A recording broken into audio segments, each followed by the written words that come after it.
complete college basketball's greatest rebound and rebuild with a championship. If you're going to war and I'm coaching, I'm taking these guys. Baylor, kings of college basketball, #1 in the land, and the trophy is coming to Waco. Baylor, one of the great turnarounds in college athletics history, national champions in year 18 for Scott Drew. Our fans that have been with us for the lean years, the good years, and our administration, President Livingstone, Mac Rhodes, they all deserve this. The city of Waco deserves this. Hey, Texas, we got a national championship too. The state deserves it.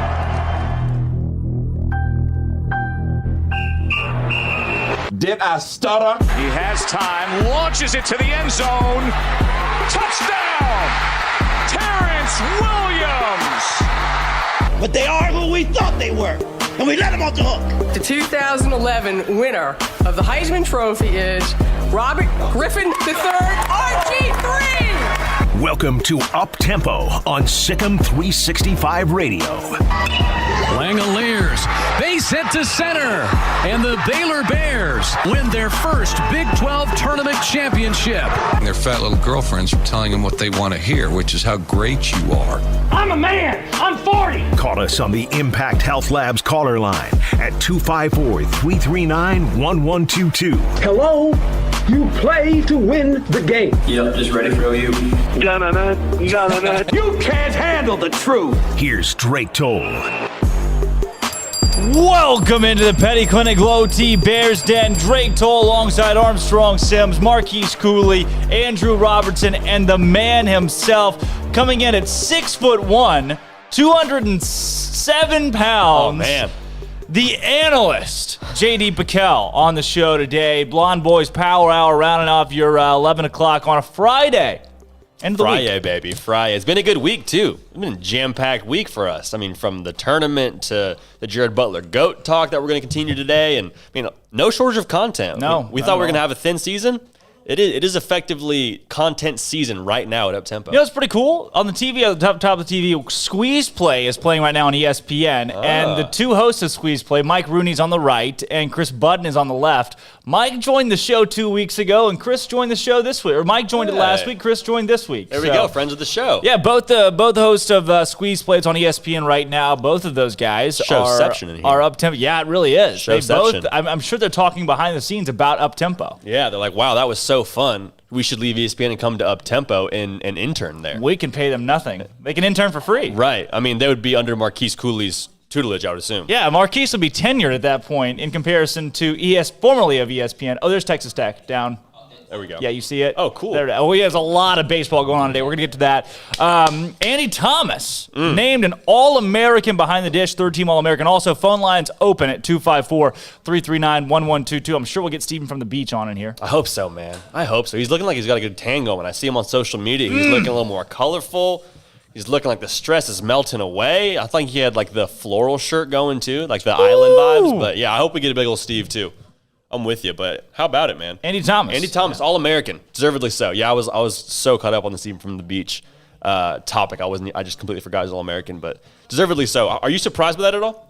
Because I honestly don't have a great handle on it. Is that like a surprise or is No. AT being an All-American was not a surprise to me at all. I think he had a really good season. He was overlooked in some by a couple of different outlets, I think he was overlooked in general. But I mean, top to bottom, Andy Thomas had a really great year. His stats back it up: 337 batting average. I think it was 11 home runs, 62 RBI in 51 games. Jeez, most RBI of a Baylor player since 2012. That's impressive. Okay, awesome. I mean, do you think? Does the Baylor brand not hurt you? But is it hard? I mean, do you have to make more noise in Waco to be able to be noticed? Probably. 1,000%. That's in any sport. Yeah. That's in any sport. Yeah. That's why RG3 winning the Heisman was huge, because it's like, that can happen at Baylor. So how about so we got elsewhere outside of baseball, which we're going to talk a lot of baseball today as we roll into the NCAA tournament. NCAA softball yesterday.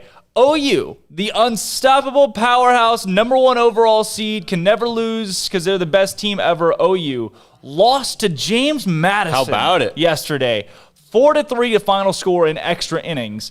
And I just read a tweet here: 13,000 people in attendance yesterday, almost all OU fans. Mind you, most baseball parks don't hold, in the college game, don't hold more than about 4,000 or 5,000. So a huge crowd on a weekday at noon. And almost all of them Oklahoma fans in their home state to see OU just get rocked. And is it double elimination? Double elimination. Okay, so they're backs against the wall now. Backs against the wall. Wow, I mean, James Madison might have poked the bear. Because Oklahoma was just playing to break records. Like, they were actively trying to schedule games to be able to reach these different metrics that they wanted to hit to make history. And now, to have your back against the wall at home, I would assume. I mean, tough way to go. They're in Oklahoma City, which is basically... So basically like a home game, essentially. It's home enough. Gotcha. We'll be able to Armstrong the phone line. Sweet. So we got Andrew Robertson also in here with us. Andrew, I know, do you have the College World Series game on here? Do we have that? The Which game? Oklahoma Georgia's playing right now playing softball in the College World Series. You want the Women's College World Series. So right now for you on display, we have East Carolina Pirates on the middle screen, number 13, mind you. Against Norfolk State. Well, of course. Don't disrespect Norfolk. Folks. The bottom TV, we have University of Southern Florida versus Florida. Cali Battle of Florida. And then top screen, direct your attention to Texas Tech baseball. Wow, Texas Tech and Jeff Haxton kicking things off for 11 o'clock today. We can find now. Middle screen OU softball's on ESPN. OU softball actually, according to the schedule I'm looking at, doesn't play Georgia until Saturday. Really? I see Saturday 11 a.m. Yep. Wow. Today's Friday. As I am the resident softball expert, we all know that. There we go. So yeah, it's not happening until Saturday. Wow. Well, how about that? Glad that we had the clarification there. Hey, Rob, thanks for keeping us in check. Well, of course. Baseball today at 11 o'clock, Norfolk State and 12 East Carolina. You got Liberty and Duke square off at 11 o'clock as well. That regional, Liberty and Duke. Liberty. I think they're in Knoxville. Liberty and Duke. I could be wrong. South Florida and Florida, they're at Florida. Army and Texas Tech. Those are 11 o'clock baseball games we'll be covering today and watching pretty closely. Your noon game is Central Michigan at Notre Dame. Then at 1, Southern and Texas. 2 o'clock, you get New Jersey Tech and Arkansas in Fayetteville. New Jersey Tech, a sleeping giant in this whole I would dance. agree. New Jersey Tech, they're out for vengeance. A lot of guys they pulled up from D2. They went and got some guys in the portal from D2. I don't know if that's true or not, but I would imagine that's probably about where they want to recruit from.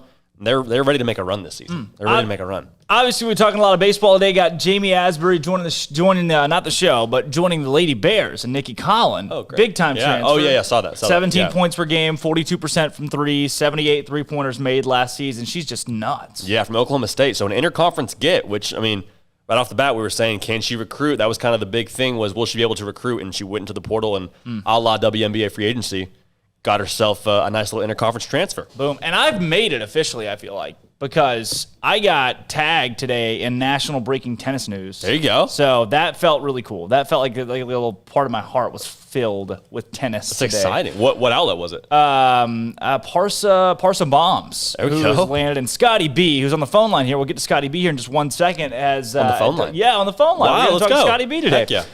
It says, after 2 seasons at TCU, Tadius Perelek is transferring and has verbally committed to Baylor men's tennis for fall of 2021.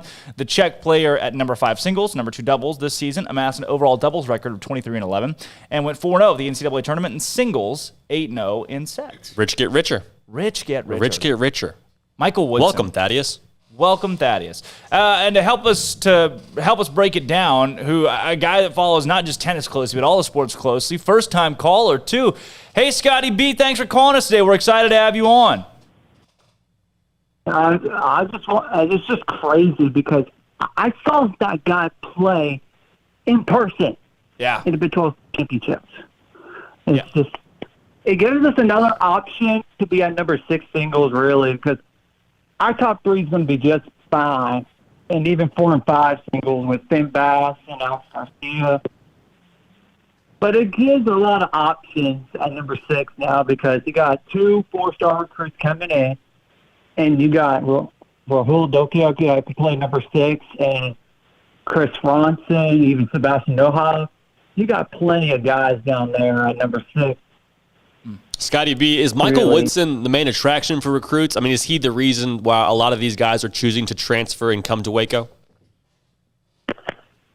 I think the TCU guy, I think he's leaving because he might not have played it so much at TCU next year because they brought in a really good Texas A&M player who was at number 3 over there.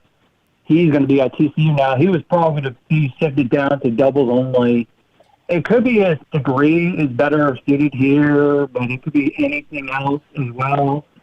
It's just so interesting because of the last year everybody got their additional year.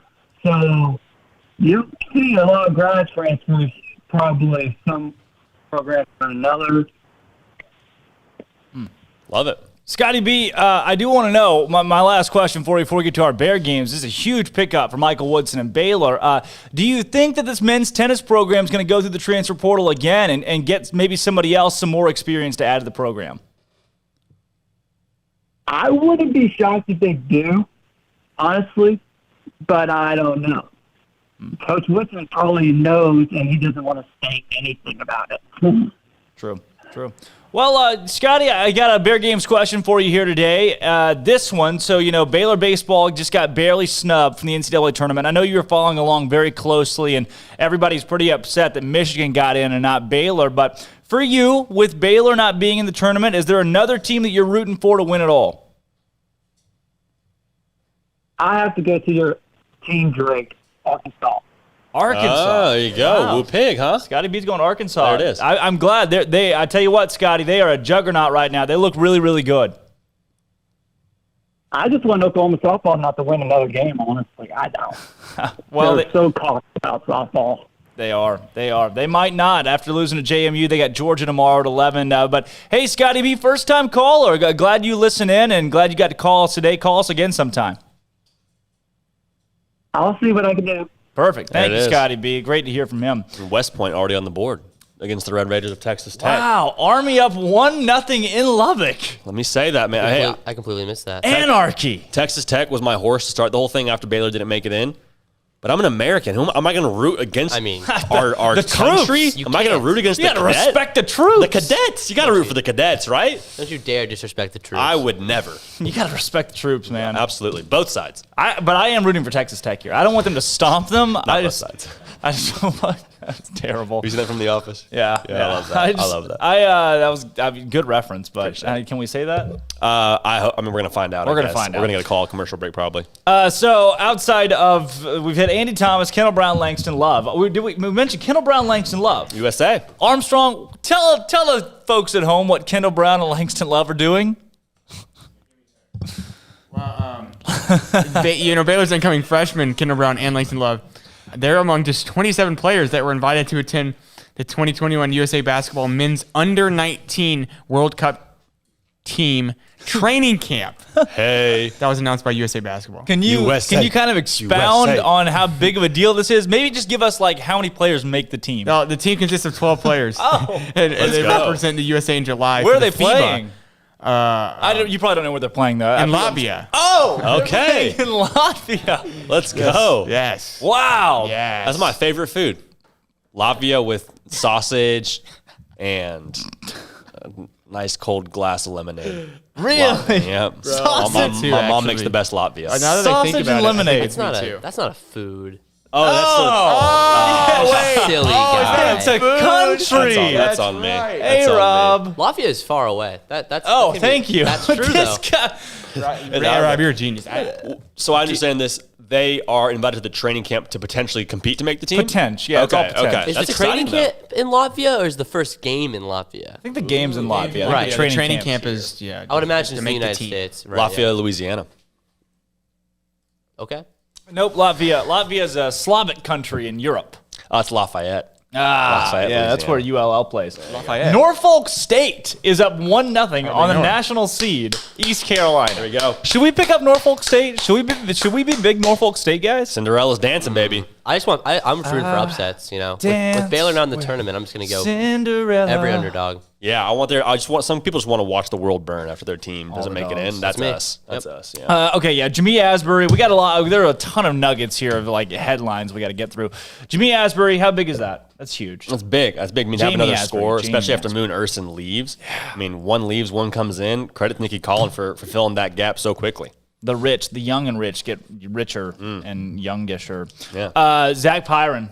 Did you see that? Saw that Elite 11 guy. Invited to an Elite. He's an Elite 11 finalist. Invited to the Elite 11 camp. That's in Nashville, if I understand correctly. I think it's in Tennessee. I'm not sure. And there are 20 guys, 20 quarterbacks around the country that are designated with that honor to be at least a finalist. I mean, that's a big deal. I mean, those guys are really quarterback gurus. Like, their entire year goes around evaluating the best high school quarterbacks in the country. So for him to be invited to that cannot be overstated. That's an enormous honor. I'm not sure how it works now. I feel like the competition's always changing every year. Like, they used to just invite 11, and now they invite like 20 and have them compete for 11 spots. And so I'm not sure how that'll work, but regardless, I know he joins Jacob Zeno. I believe Gary Bohannon as well, Kyron Jones, who all had that honor. So, I mean, credit to Baylor for picking up big-time guys at the quarterback position. I mean, they have a great awareness for what college football is right now, and that's having the guy at quarterback. I can't remember. Oh, man, it's slipping me. One of those guys was a finalist. Not just finalist. One of those guys was 11. I think it was Zeno. I feel like Zeno. It was either Zeno or Drones, and I do think you're right. I think it was Zeno. I'm fairly confident it's Drones. Really? Okay. Really? But I could be wrong. No, I hope you're right. I think it is Drones. I think that's why Drones has like so much hype coming in because he's a true freshman this year, right? Interesting. He hasn't played a single. I mean, he hasn't. He's not even enrolled in Baylor technically yet for like a fall semester. I was googling facts about Latvia over here, but I think Drones did make it. They both may have made the final. Let's see. Drones and Zeno. We'll find out. Perhaps. Wow. Okay. As you guys are looking that up, Gurleen Kaur, Baylor women's golf player, is playing the U.S. Open as an amateur, and she, after round one, is in 16th place at even par with 5 holes to go in round one. She was 1 under and in the top 5. So she's competed with the top of the nation in the U.S. Open, U.S. Women's Open. She is one of just 3 amateurs to score even par or better on day one. So Gurleen Kaur, U.S. Open, congratulations so far on your success. She plays again, squares off again, I think today, somewhere around 2 or 3. Okay. What do we got here, Elite 11? Sorry, I'm over here grinding. So I know, Zeno, you were 100% right, A-Rob. He did not make the 11. I'm still trying to dig here and find out if he... I'm reading here that the Kyron Jones was an Elite 11 finalist. Is that the same thing as being in the Elite 11 or no? I don't think, because it says that Zeno was a finalist too, if I'm not mistaken. Mm-hmm. Okay. Yeah, that's not. But I would believe. Okay, makes the official. Okay, Elite here we 11. go. Yep, makes the official Elite 11. After day 2, he was number 6, and then in the final rankings, he made it among the Elite 11. There you go. There it is, Kyron Jones, Elite 11. You nailed that, A-Rob. Good. Hey. No big. Hats off to you, A-Rob. Softball. High school Elite 11 quarterback competition? That's my 2 areas of expertise. That's an almanac. All right, fine. We got a Stump A-Rob. It's Stump A-Rob day. Stump the Schwab. A-Rob, Midway. What was big in Midway news yesterday? Midway High School. Equestrian, of course. Mm-hmm. Dang it. Nothing gets past this guy. Midway High School Equestrian. Now, all the horses died yesterday. Oh, wow. Yeah, from Midway High School Equestrian. COVID guy, the horse COVID. Equine COVID. It's tough. Tough way to go. Tough way to go. NCAA baseball tournament kicking off today. Texas Tech in action alongside TCU and Texas. I think Texas is remotely fraudulent. I like TCU or Texas Tech to make pretty good waves. I don't like TCU. Like, let's not clip that. Sure. But Texas Tech's kind of my horse. Obviously, I want Arkansas to win it all because Baylor's not in it, and hometown team. What about the region? How does Texas stack up in their region? Like, do they have a favorable setup, or are they pretty much going to be able to run the table there? Stupid. It's so stupid. There are no good teams in the Texas region. Really? Interesting. None. Okay. None. They have like one of the easiest regionals out of anybody that's ever existed. So UT gets a pretty good free pass in their regional. We got Jared Butler declared for the NBA draft this past week. SEC announced that they will allow you to transfer intra-conference without penalty. What do you think about that? I think that's big. Another conference to do it. We saw a guy, Eric Gilbert. He's going to be enormous for them this season, transferring from LSU to Georgia. So I don't know if that's necessarily going to affect him or not, if that transfer. I don't know exactly how that's going to play out, but whether he's eligible to play or not, that's a big get. I think we're going to start seeing that in the SEC because the way that the SEC is set up, it seems like they are attacking much more the free agency side of things. Like we see guys transferring to the SEC all the time, a la JT Daniels from USC. So the SEC is jumping on this transfer portal deal early and often, and so good for them for making that move. I think that's foreshadowing of other conferences to come. Texas Tech's first 2 runners at the bottom of the first inning on base, trailing Army 1-0. They just wanted to respect the troops. Come on, Army. They said, come on, cadets. They said, we're going to spot Army a run here out of respect. God be with you.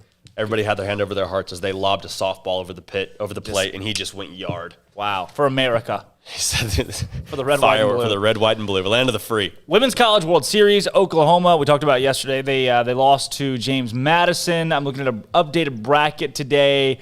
Oklahoma State also advanced, so congratulations to Oklahoma State for pulling that off. How big is that? Sorry, I cut you off. But how big is that the Oklahoma loss? Huge. Does that alarm you at all? Is that going to Monument. change the complexion of their tournament run? Yeah, really. At this point, now they're going to have to there's just so much they have to do. There's so many games they have to win against really tough competition. Once you get the World Series, losing your first game is really tough to crawl your way out because you have to play an extra game. So you want to kind of win all the way through, but they weren't able to do that. And it's Oklahoma State beat Georgia. So it's Oklahoma State and James Madison in the winners bracket. UCLA, Alabama. That's chalk. That's a 2 and 3 seed. Okay. 2 and 3 seed meeting in the semifinal is chalk. Love it. So those two squaring off. That is today at 8:30 and then 6 o'clock for James Madison, Oklahoma State. Okay. Rock and roll. What was your family? This is a good Bear Games question. What was your family trip that you took every year?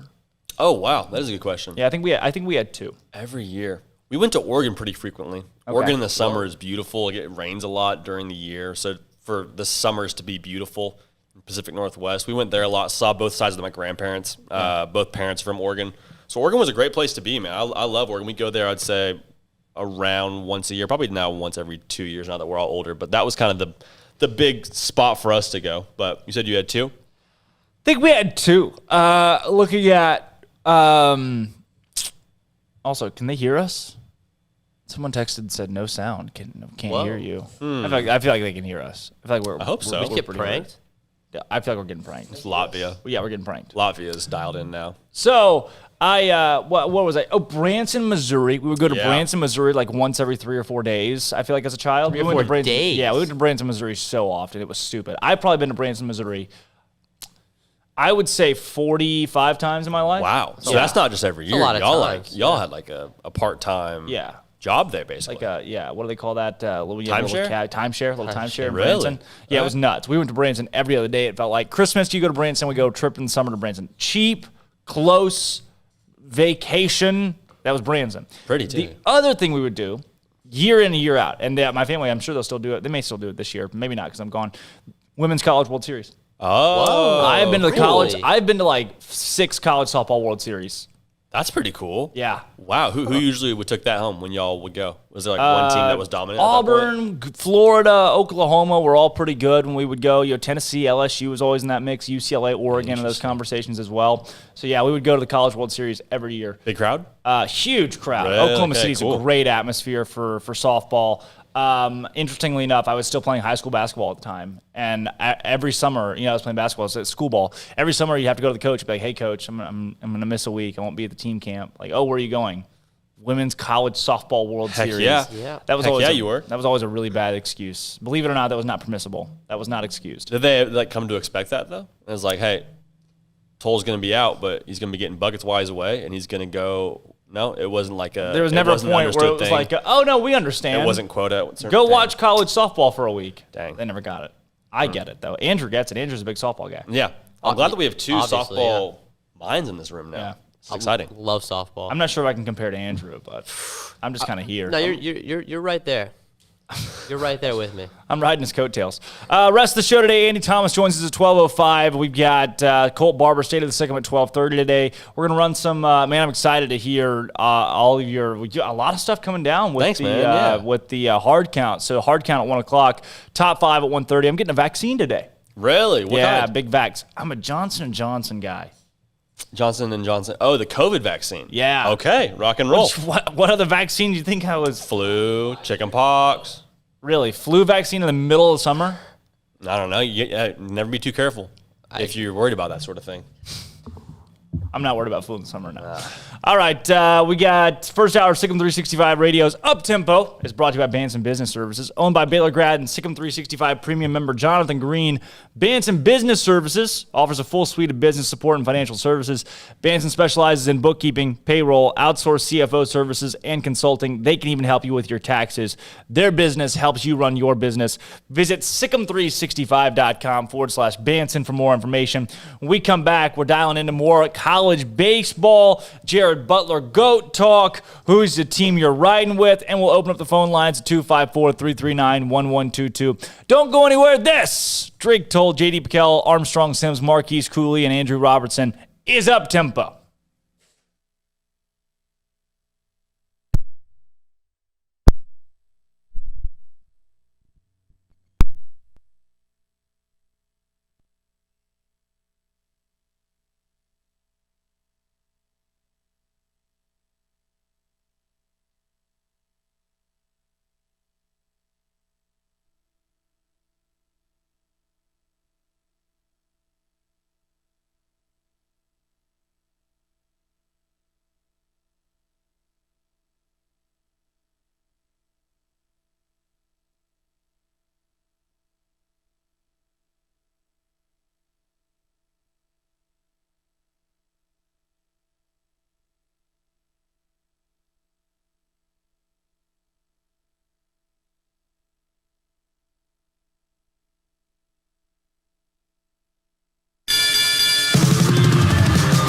Mama, she's coming home.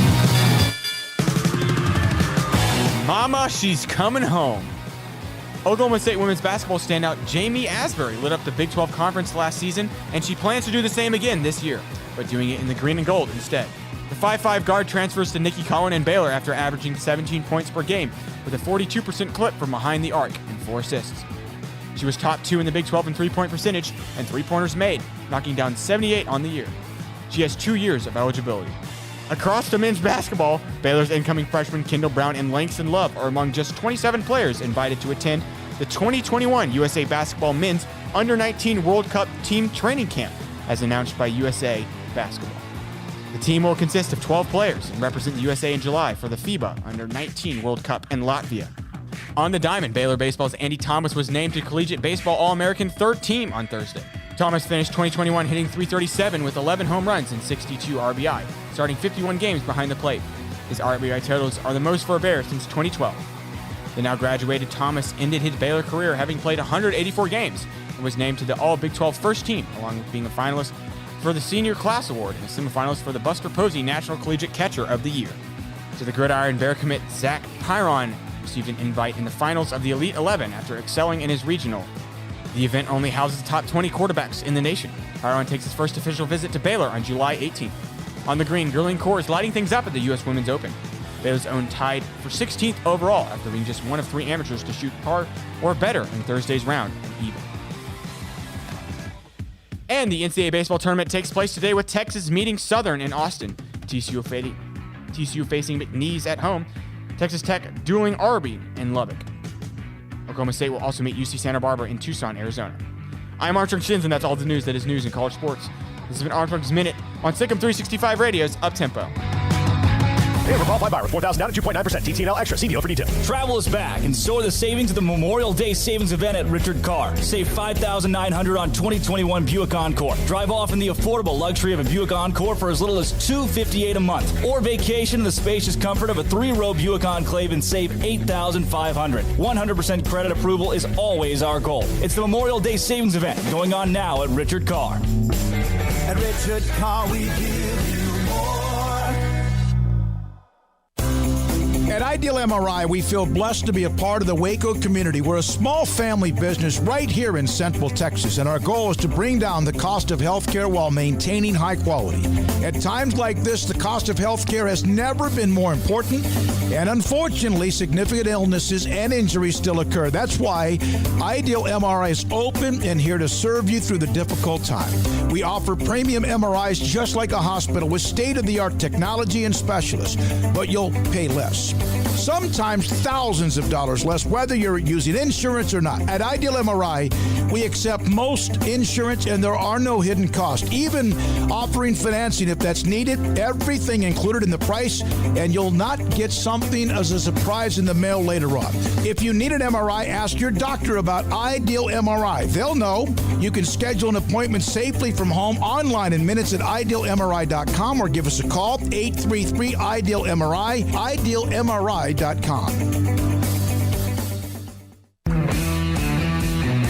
At Marco's Pizza, get craveable pizza made the Italian way with dough made from scratch, an original sauce recipe, 3 fresh signature cheeses, and premium toppings you love, served hot and safe. Right now, you can get unlimited medium one-topping pizzas for just $6.99 each. Why stop at just one? Order with your app or at marcos.com for curbside, carryout, or delivery today. Marco's, pizza lovers get it.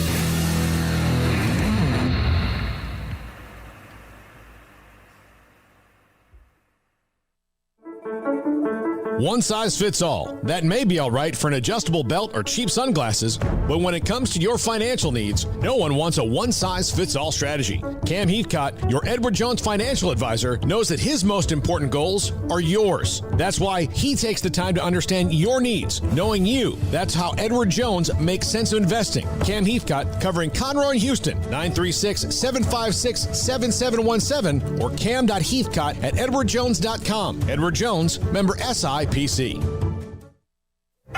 Boots add protection. Good boots help you climb better and move forward faster. And when your son or daughter steps into the boots of a U.S. Army officer, they also learn how to lead. In these boots, they'll gain more confidence with expert training in one of more than 150 occupational specialties. In these boots, they'll stand a little taller and lead a team with diverse backgrounds and areas of expertise to successfully accomplish whatever challenge comes next. In these boots, they'll earn respect with valuable experience from day one that will give them solid footing for success into the future. Highly qualified candidates who earn a spot on our team can receive comprehensive health care coverage, college tuition assistance, and a bonus of up to $40,000. See all the things your son or daughter can achieve in our boots at GoArmy.com.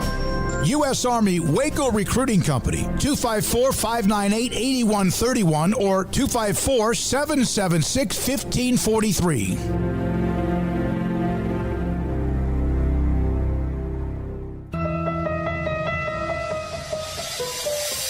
Welcome back to Up Tempo on SicEm365 Radio. Call us on the Impact Health Labs caller line at 254-339-1122. Sit down, Bob. I'm not happy, Bob. Not happy. Now, back to the Bears Den with Drake Toll and J.D. PicKell for the Blonde Boys Power Hour.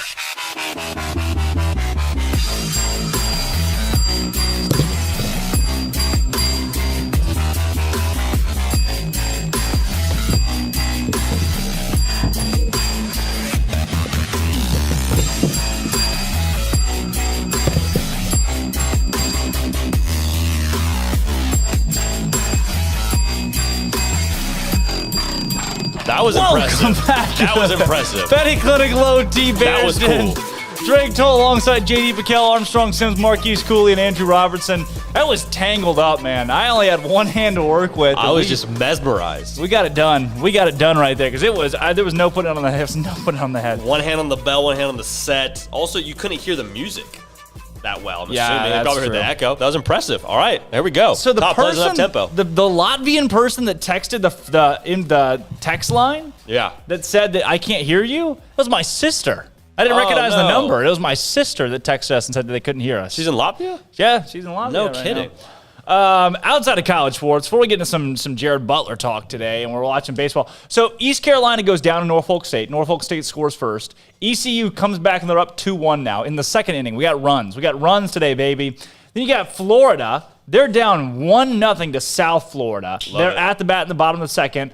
Big man just struck out. South Florida's pitcher is dealing right now. And on the top screen, Texas Tech, respect the troops, had 2 men on and decided, out of love for America, that they wouldn't score. So it's still 1-0 Army. I love that. I told you I'm rooting for Texas Tech once they get past Army, but I'm a USA fan first and a Texas Tech fan second. Wow, That's big just hit. the way we're rolling today. Big hit, too, on an 0-2 count from Norfolk State, number 7. Jacob Council, baby. Norfolk Student State. Council taking them to church. Number 7. Jacob Council? Is that a real? Jacob Council. That's a guy's name? Mm-hmm. Wow. Jacob Council on Up-Tempo today. Yep. Cliff Godwin, the head coach of East Carolina, he's not a happy camper right now. Yeah, he's not a happy camper. Looking at Sudoku right now. Yeah. Looking that over before they take the field here pretty soon. He's playing a little make your own adventure. Dude, he hasn't shaved in a minute. No. He does not own a razor. It's been a while. It's kind of scruffy, too. Not looking good. There's a fight on Sunday. I know it's kind of outside of college athletics, but I kind of want to. I didn't know it was happening Sunday. I didn't know it was happening that soon. Me neither. But apparently it is. Why schedule it for like I'm no fight promoter, but Really? to me, really, well, you wouldn't know looking at me. Yeah, you would have fooled me. But why What do fight schedule promoters look like? Why schedule it for Sunday? Why not do Yeah. it Friday night or Saturday night? Why Sunday night? People have work in the morning. What's going on Friday and Saturday? Is there like some events that's going on? I mean, is college baseball World Series like in consideration here? No, because that's Probably not for another not. 2 weeks. Probably not. So, college, I just don't understand why it's Sunday night. Needless to say, I will be watching, most likely. Yeah, no, I will be watching, absolutely. And I fully hope that Logan Paul makes some noise and knocks out Floyd Mayweather. I think Floyd Mayweather is going to win, but I want the world to burn. So I want Logan Paul to win. Dude, give me Logan Paul. The fact that he's going to be 190 pounds. And yeah, somebody give me the dimensions again on Let's the look difference this up. in Logan Paul. I didn't know the size difference so Logan Paul, for those that are listening, are like, who and what? Logan Paul is a YouTuber, a vlogger, a Viner. The guy is like just this.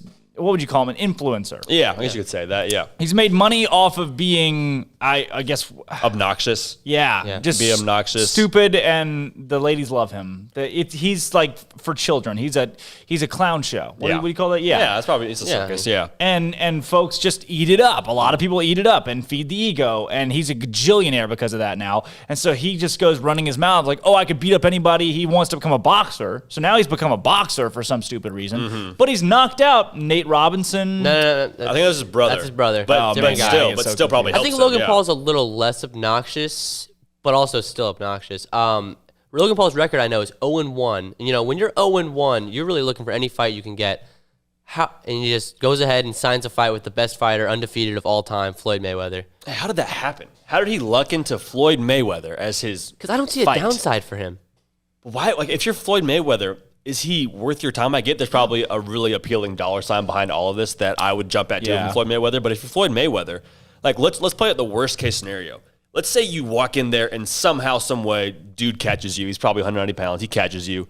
Like, that's always going to be talked about with you. He's 50-0. What? 27 knockouts. You want to go in there and have your record tarnished by a YouTuber? Does the record count? Oh yeah, I think if so. If he loses, professional it counts. Because Logan Paul's 0-1 in his lame boxing match that he did last time. So his record will count. His record will be tarnished if Floyd Mayweather loses this fight. And if Logan Paul loses, who cares? He lost to the best boxer of all time. Yeah, it's a win-win. He's going to get paid. He's going to get paid. So then, go ahead. It's an exhibition. Oh, Does that not so it mean- doesn't count does against it his count as a record. Is it less money? I bet it's some stupid. I good personally money will be still. counting it. No judges, no winner. Well, what? America will decide. Really? What? You can knock him out, but there's no judges or scorecards. Wow. Really? You can knock him out. I did not know that. You bring so some there you go. juice every single time to this show. Marquise You just educated has- me on Luka Garza, and now I don't know if you'd call this like celebrity boxing because one of them's a real boxer, but you've educated me multiple times. So thank you, Marquise. Regardless, I want to see someone get knocked out. Absolutely. I want to see someone's head dribbling on the canvas. Is that too much to ask? Yeah, that's a lot. Really? Do we think Floyd Mayweather can knock out Logan Paul?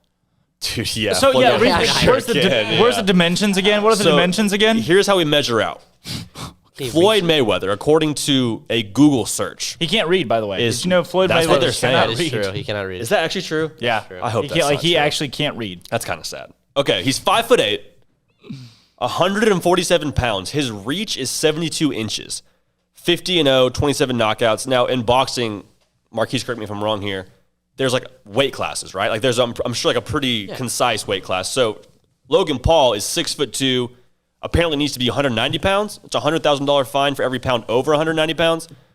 His reach is 76 inches. Holy cow! Can we just juxtapose those? Height 6'2" and against 5'8". Oh god! And 76 inches and 72 That is inches. 6 inches. Tricky stuff. Tricky stuff. That's a lot of height. And Floyd was like, "I'll do poundage. Give me the poundage." 147 pounds. Okay. Against 190 pounds. He's 199 according to this, but apparently has to drop to 190, which I think is actually pretty doable for boxers from what I understand. But still, 190 pounds versus 147. Let's be generous and say Floyd's 150. That's still a 40-pound difference.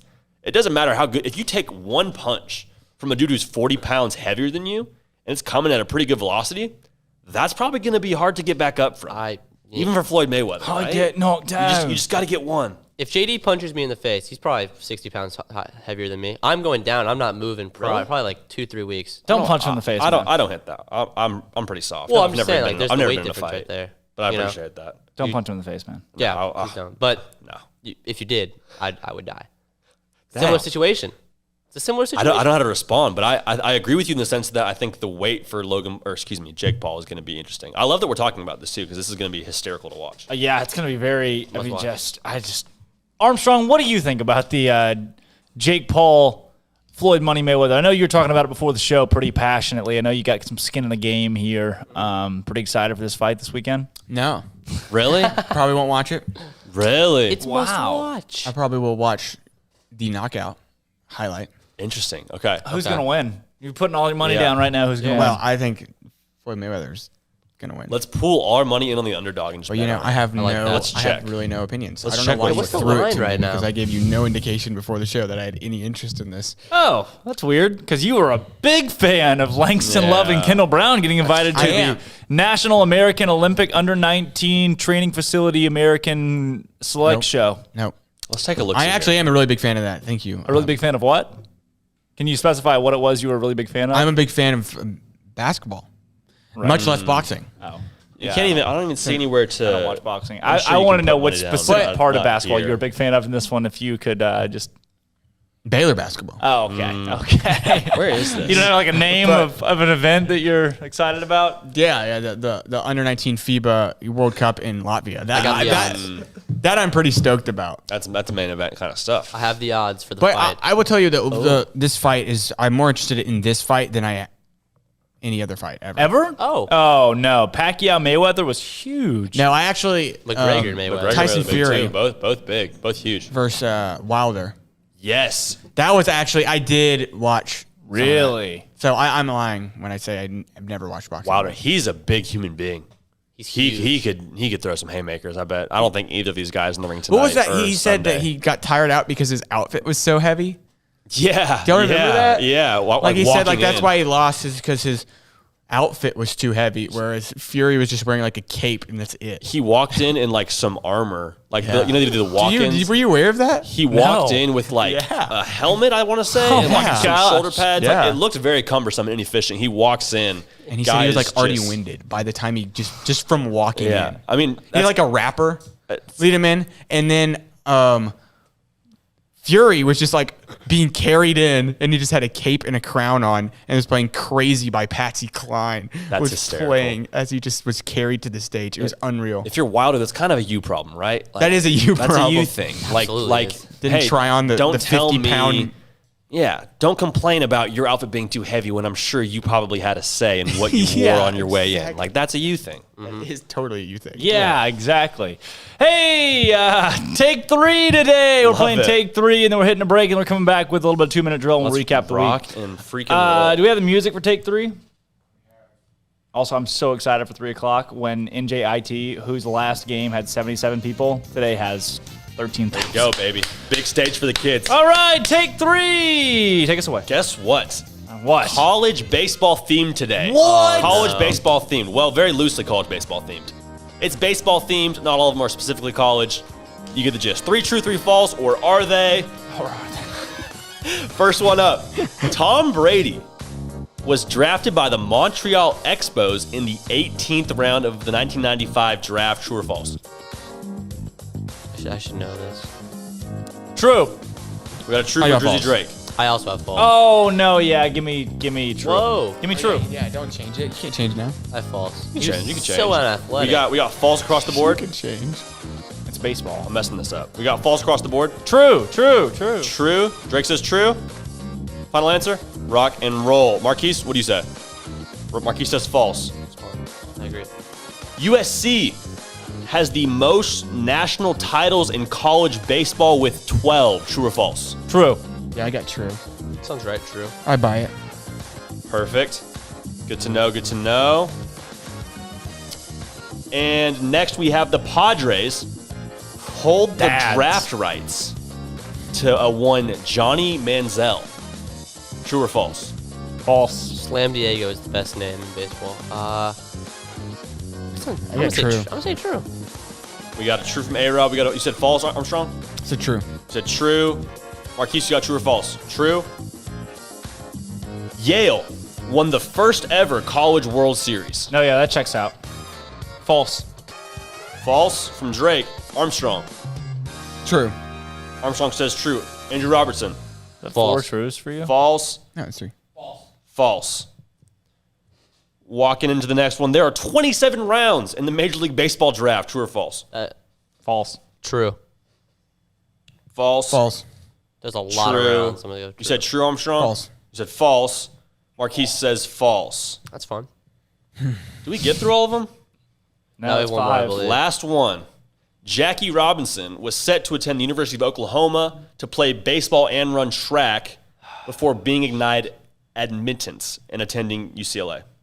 That feels so true, but I have to go with false, False. based on the numbers. Yeah, these are the numbers. I'm going to go false. Oh, false. gosh. We got false. I'm going to turn that to false and give my Yale one true. The Yale one is true.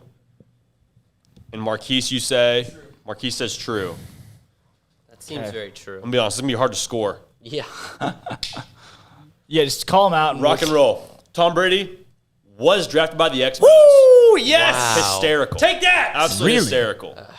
Can't believe that. Don't know how, don't know why, but he's drafted by the X-Men. 1 point. USC, most national titles in college baseball, 12. That is true. Y'all 2 all for got 2. that one right. Padres held the draft rights / hold the draft rights. Johnny Manziel, true.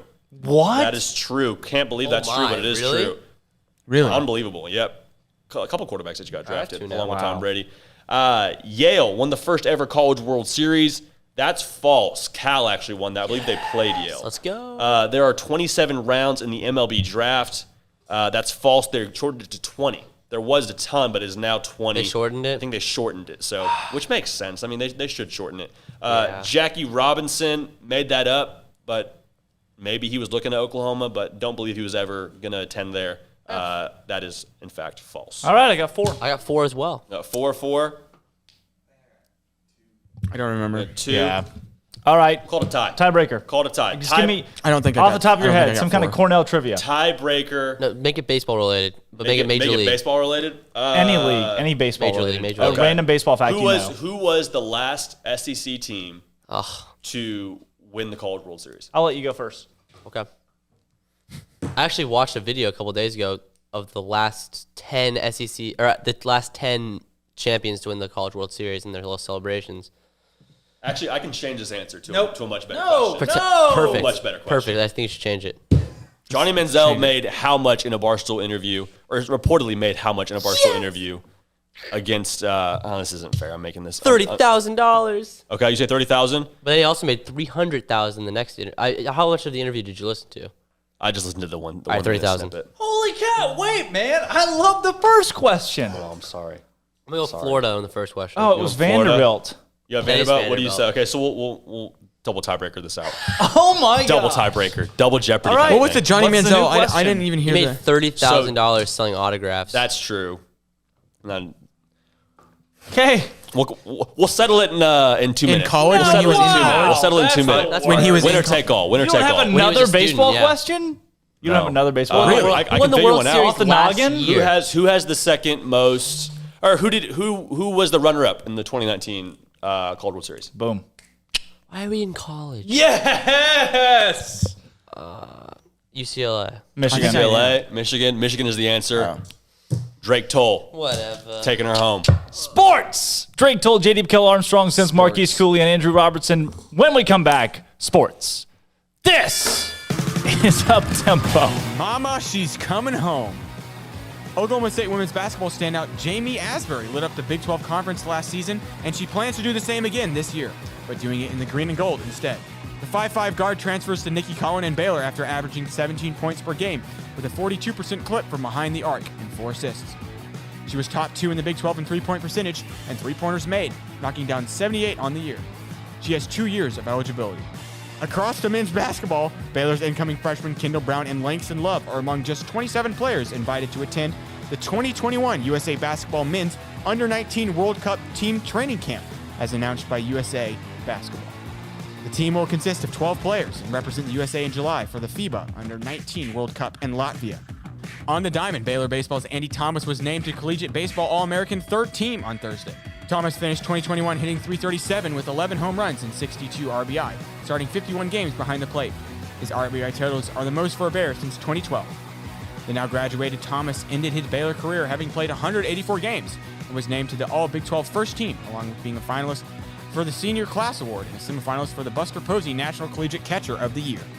To the gridiron, Bear commit Zach Pyron received an invite in the finals of the Elite 11 after excelling in his regional. The event only houses the top 20 quarterbacks in the nation. Pyron takes his first official visit to Baylor on July 18th. On the green, Gurleen Core is lighting things up at the U.S. Women's Open. Baylor's own tied for 16th overall after being just one of 3 amateurs to shoot par or better in Thursday's round and even. And the NCAA baseball tournament takes place today with Texas meeting Southern in Austin. TCU facing McNeese at home. Texas Tech dueling Arby in Lubbock. Oklahoma State will also meet UC Santa Barbara in Tucson, Arizona. I'm Armstrong Shins, and that's all the news that is news in college sports. This has been Armstrong's Minute on SicEm365 Radio's Uptempo. At Baylor University, students can shine in their own way. Or should we say their own ways? Because there's no limit to the ways Baylor students make the world a brighter place. Whether they're leading a student organization or following a higher calling, getting advice from faculty, or taking part in world-class research, pursuing their dreams, or working toward their dream job, students find their place to shine at Baylor, where lights shine bright. Alan Samuels is celebrating Memorial Day with the all-new Chrysler Pacifica Hybrid Limited with up to $6,000 in values or 0% for 72 months. The 2021 Chrysler Pacifica Hybrid Limited has exceptional and efficient hybrid gas range for local driving or extended excursions. Come to the Memorial Day sales event at Alan Samuels, the award-winning customer service Central Texas dealer. The best place to see this amazing vehicle. Located at 201 West Loop 340, Alan Samuels is your friend in the car business. Come by, let's be friends. Do you or your kids get nervous about going to the dentist? Stonewood Dental, Dr. Steve Childress, he can help. I've spent a career taking care of patients who as children had bad experiences, and now they're adults that hate going to the dentist. If I get a kid at 3 years old and they come every 6 months and it's a happy experience, it's normal for them. Now they have an accident at 6 or 7 or 8 at school. Now they have a broken tooth or a trauma. And they have to come here. They're used to lights. They're used to water in their mouth. They're used to experience. They already trust us. It's amazing what we can do with that kid without it being a negative thing. But if I see a 6 or 7 or 8 year old that's never been to the dentist, and now they have a trauma or an unfortunate unexpected toothache, it's harder to do that for that kid and it not be somewhat of a negative experience. So bottom line is I try to teach kids and adults and teenagers, everybody, the way I'd want my family treated, which is where it's a necessary part of life. You just take care of it. It doesn't have to be that big a deal. Learn more, stonewood-dental.com. In the market for a quality metal building? Since 1943, Pioneer Steel and Pipe has helped Central Texas residential and commercial customers with metal building design, panel options, building components, and trim options. Pioneer Steel and Pipe's residential line is energy efficient, offers low maintenance, reduces insurance payments, is impact resistant, and carries up to a 45-year limited warranty. In addition, they can also help you find a metal building contractor for your project. Pioneer Steel and Pipe with locations in Waco and Bryan and at pioneersboys.com.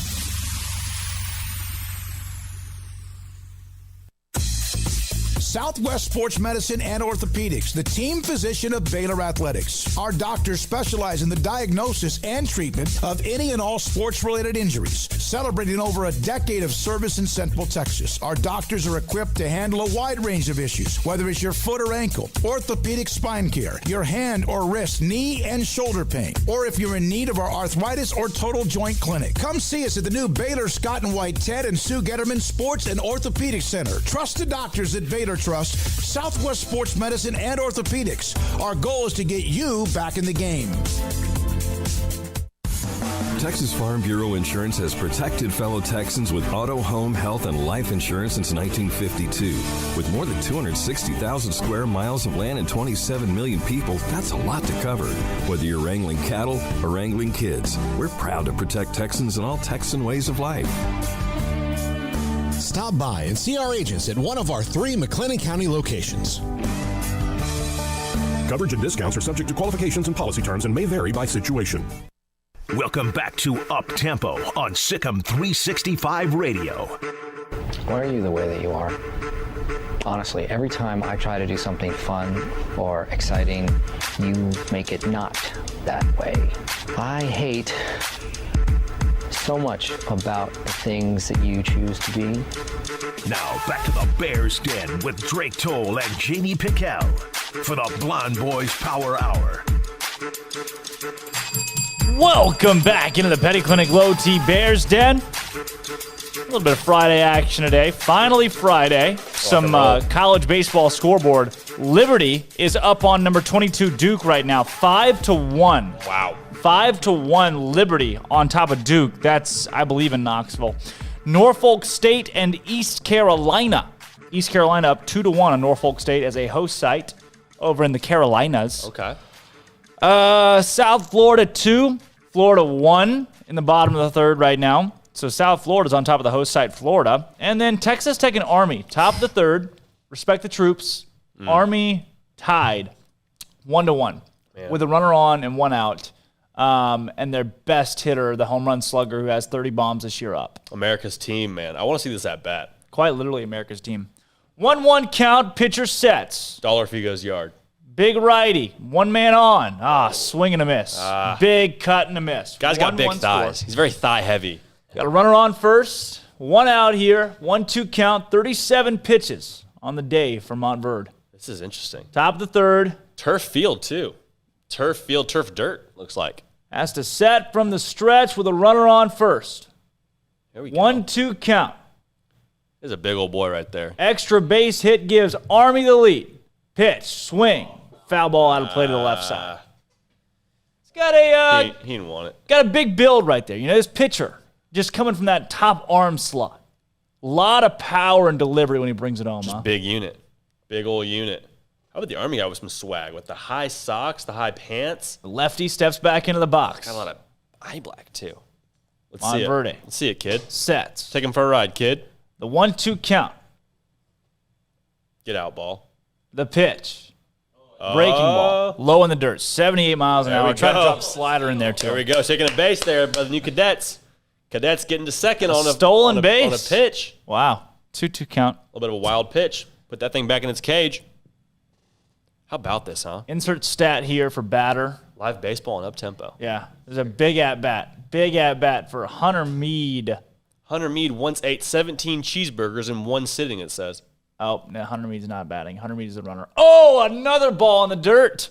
Army is really rattling this pitcher right now. All right. Full count. Dude, yeah, these guys are about to go defend the country. You want to throw to them? Small ball. Heck no, you don't want to throw to them, dude. You kidding me? 17th in the country in sack bunts, 31st in stolen bases. Wow. There you go. Says for team bonding, they went and shot rhinoceroses. Rhinoceri. Oh, big that's foul gotta ball hurt. off the shin. Off the ankle. Didn't like that one. That did not feel good. It's a battle. Armstrong, what is your assessment of what we're seeing in the game right now in Lubbock? What is your assessment of what we're seeing in Lubbock right now? Oh, I'm sorry. I'm not watching. I'm not paying attention. Do you like it or Lubbock? Which one? I like Army. I'm a big Army fan. Interesting. Why? Support the troops, obviously. Yeah, Support the troops. Yeah. Only one right answer. How close were you to enlisting? How close were you? Not very. For medical reasons? But your name is literally I can't be drafted. Army. Oh, big swing and a miss right there. Strike him out, throw him out. Third. He stole third. He stole And he scored! Let's go, Army! Support the troops. Wow. How about Army's gonna score. On a passed ball, the third base. Wow. Wow, the catcher dropped the third strike. That's who I want defending the country right there, man. Threw it away at third base. Stole all the bases. What a moment. Stole all the Army. bases. What a moment on Go the tempo. Army.com. Wow. USA. I feel right. good if Hunter Meade's defending our country. I feel good about it. God That's how bless. I sleep at night. Woo. All right. 2-minute drill. Cue the music. 2-minute drill. Wow. Dum. Anything else we do now will just pale in comparison That to was that electric. moment. Oh my God. Let's all acknowledge that was really cool. We were all a part of that. I'm glad we watched the That was a moment. at-bat. That was a You moment. called That it was to a watch moment. that That was a moment. at-bat. That was a moment in time. Great call by Drake Spark on the play-by-play. All right, we got a little college sports theme here. It's not strictly baseball. Some baseball questions. Only player to win 2 Heisman trophies was who? I know. Drake says he knows. We don't answer right now, do we? Right, we don't. Don't know? Or yeah, we're not answering right now. I think I know, but I'm not sure. Getting close to time, though. We got to rock and Getting roll close. The first ever college football game was played against who?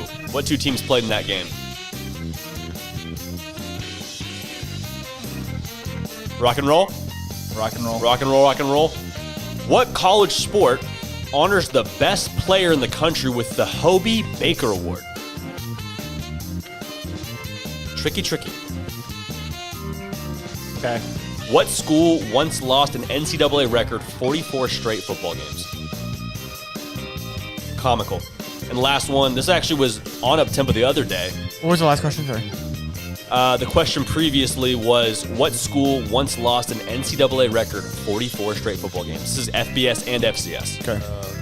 What school led the nation in home runs this season? I actually said this the other day. Thought it was interesting. Was writing down the quiz. Decided to throw it in there.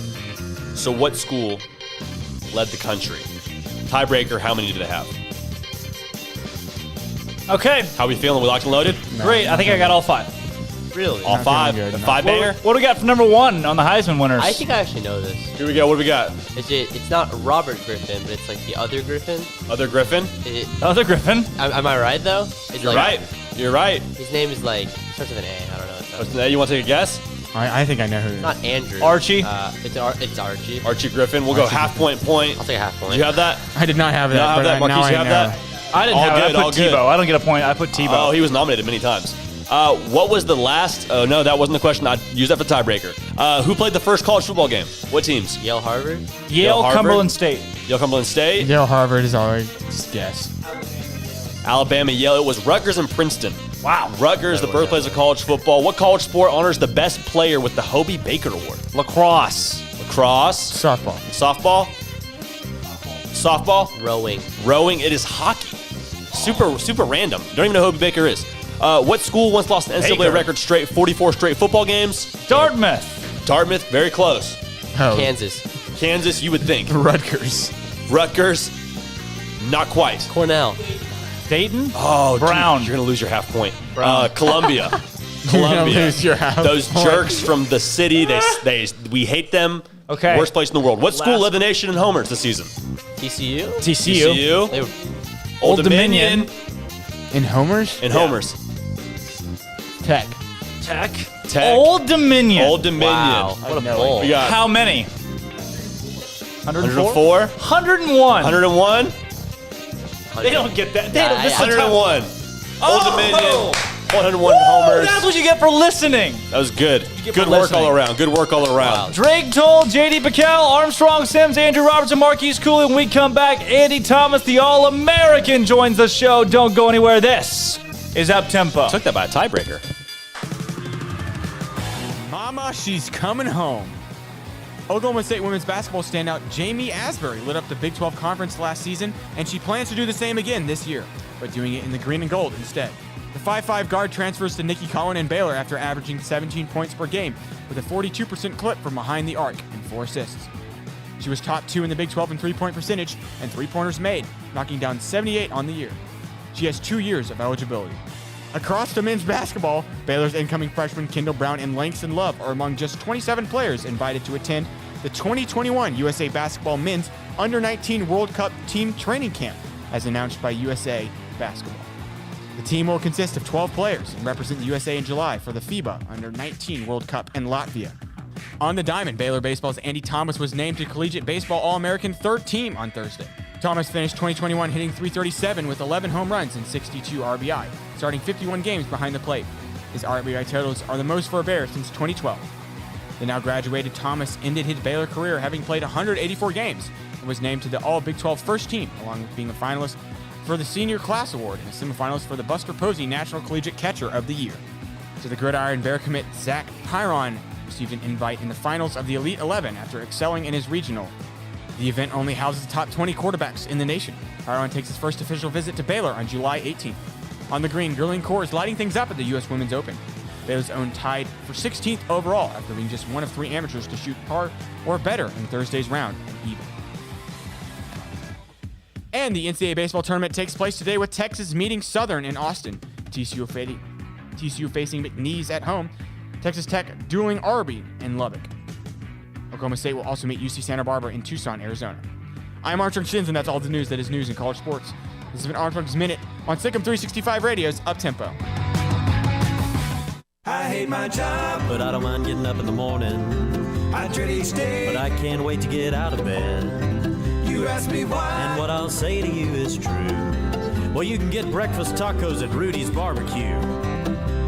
Scrambled eggs and brisket, they ain't fooling around. Salsa drap, son, they're the best in town. Barbecue for breakfast, yes, it's true. Put a smile on your morning at Rudy's Barbecue. Next in line. Did you know that 1 out of every 4 men have symptomatic low levels of testosterone and don't even know it? And if you think you're too young to worry about it, guess again. Low T levels can make you feel tired and grumpy, cause weight gain, and wreak havoc on your sexual desire and performance. Petty Clinic Low T can set up same-day blood screening and results, so if you're tired of being tired, I challenge you to man up and Google search Low T Waco or go online pettycliniclowt.com. It's a private clinic with an atmosphere catering to men. Affordable, only $150 a month, includes lab work, office consultation, testosterone injections, follow-up visits compared to $395 a month in Dallas or Austin, and you don't have to fight the traffic. Petty Clinic Low T is board-certified physician consultations, will provide the best form of brand-strength testosterone available. Contact Petty Clinic Low T today, just off Highway 84 and Old Hewitt Drive in Woodway. Petty Clinic Low T, helping men become the high-performance men they deserve to be. PettyClinicLowT.com or Google search Low T Waco. Let Camille Johnson Realtors guide you seamlessly through the process of buying your dream home or selling your current one. Commercial, farm and ranch, or residential, Camille Johnson Realtors can smoothly and successfully lead you through any transaction. With a team of 28 experienced agents who are excited about serving you, Camille Johnson Realtors services the entire greater Waco area. If you're in the market to buy or sell, contact Camille Johnson Realtors, 104 Midway Center in Woodway, or find them online at www.camillejohnson.com. Camille Johnson Realtors, elegant, charming, warm. Welcome home. Stepping into the boots of a U.S. Army officer can add confidence and leadership skills to your son or daughter's career path. See all the things they can achieve in our boots at GoArmy.com. U.S. Army Waco Recruiting Company, 254-598-8131 or 254-776-1543.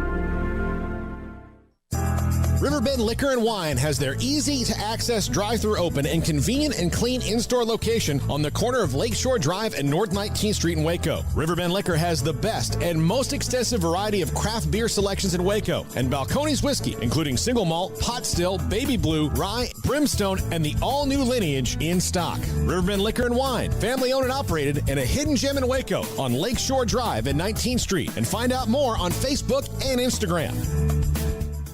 From the first workout to the last practice, sports is an incredible and rewarding challenge. Hi, this is Dan Ingham with the First National Bank of Central Texas, and we're proud to support each athlete, every parent, and our educators. From families, small businesses, to the biggest industry, we're here to help. With remarkable products like our free First mobile app, we've got banking ideas that fuel big dreams. That's the First National Bank of Central Texas. Familiar faces making local decisions. Member FDIC, Equal Housing Lender. Welcome back to Up Tempo on SicEm365 Radio. Cynthia! Jesus died for our Cynthias! Call us on the Impact Health Labs caller line at 254-339-1122. Julia Roberts! Julia Love! Now back to the Bears Den with Drake Toll. Welcome back into the Petty Clinic Low T Bears Den. Finally Friday, rounding out your week this week.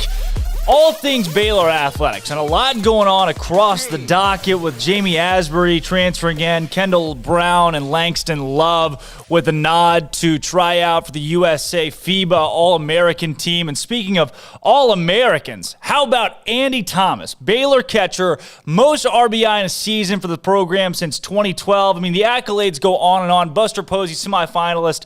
And now basically the green jacket guy on Up Tempo. It's your third trip here, Andy. Like you at this point get some kind of award or something.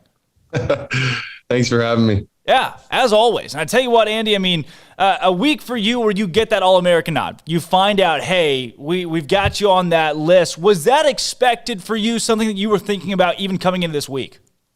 No, not really. It was a disappointing week for us not making the tournament, and just kind of had my head wrapped up in that. And then I get the notification that I'm an All-American. It was truly humbling. It's pretty awesome. Pretty nice list to be a part of.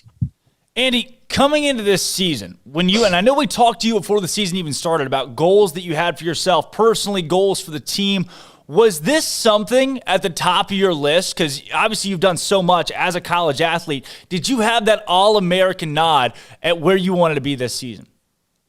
I mean, it's something that you think about, at the beginning of a year and think that would be really cool. You don't think too much about it during the year. If you get wrapped up in that, you'll lose focus on what's actually important. That's just one of those nice accolades that comes along with a good season. So yeah, it was always a dream of mine to be an All-American, but it never during the seasons or anything like that I was thinking about it. It was just, hey, the numbers worked out and played well enough to earn the title. I'm looking right now at guys like Davis Wenzel, who pulled it off. I mean, Shea Langoliers, Kyle Hill, even in recent memories, Cody Bradford being All-American guys. And then going back to Jason Jennings, who's probably the best Baylor baseball player of all time, and Josh Turley on that 2012 team. To be a part of that fraternity of guys, Baylor Bears, who are All-Americans, what does that mean to you? Yeah, it's awesome. I mean, the recent guys you talked about with Cody, Shea, Davis, Kyle Hill, Troy Montemayor, those are guys that I played with, and a lot of those guys I came in with 5 years ago. So it's an honor. It's humbling. There's not any more I can use to describe it. I'm just extremely thrilled to be, have my name up at Baylor Ballpark forever. So pretty cool. When you think about those guys that you talked about playing with each of them, Shea, Cody, Kyle, and Davis, how much did they pour into you? I mean, how much of this All-American honor is due to what they gave you? Yeah, a lot. Everything, you learn when you come in, you learn something from everybody. And you take bits and pieces of leadership styles and hitting approaches and defensive abilities from Shea. And, me, Shea, and Davis are really, really good friends when we all were here. So it's really cool that I get to be honored and make that list with those guys. It's a pretty cool feeling. Andy, looking at your numbers this past season and what you were able to do on the diamond, I mean, at a career 327, you go 337 batting average this last year, 11 home runs, 60 RBI, and then 51 games behind the dish. I mean, that just a complete year. If there's anything that was consistent for Baylor baseball, it was you behind the plate and you at the bat. What was your mindset going into this season? Like, what led to that kind of consistency? That's a good question. I mean, the years and years of practice, the grinds in the fall, the 5 a.m. workouts, the catching defense that Shea, guys like Kyle Harper, we all went through, day in and day out, just knowing, hey, I got to be on the field. I got to do what's best for our team. There's so many different things that go into it. But I mean, there wasn't any way anybody was going to take me off the field this year. I'd have to literally be dead to get me off the field. So it was a fun year, and I'm glad that I got to be a part of every single game. That was pretty cool. Andy, for you, we talked to a lot of college baseball players, former guys that talk about when they first get in a program, the culture shock, the speed of the collegiate game, because you're right there. You've been playing with those elite level guys. Once you step into a college program, you're out there with the older, 23, 24-year-olds on a baseball diamond. At what point for you in your Baylor career did it set in, okay, I'm a college baseball player, I'm good at what I do, and you knew, all right, this is starting to come easy to me and I'm going to be successful? Realistically, probably not till my sophomore year. I mean, you go in as a freshman, you think, oh, I can play with these guys, but you don't have that swagger. You don't have that confidence until you've got games under your belt. And that's the only way you get it. You don't get it by just having the mentality.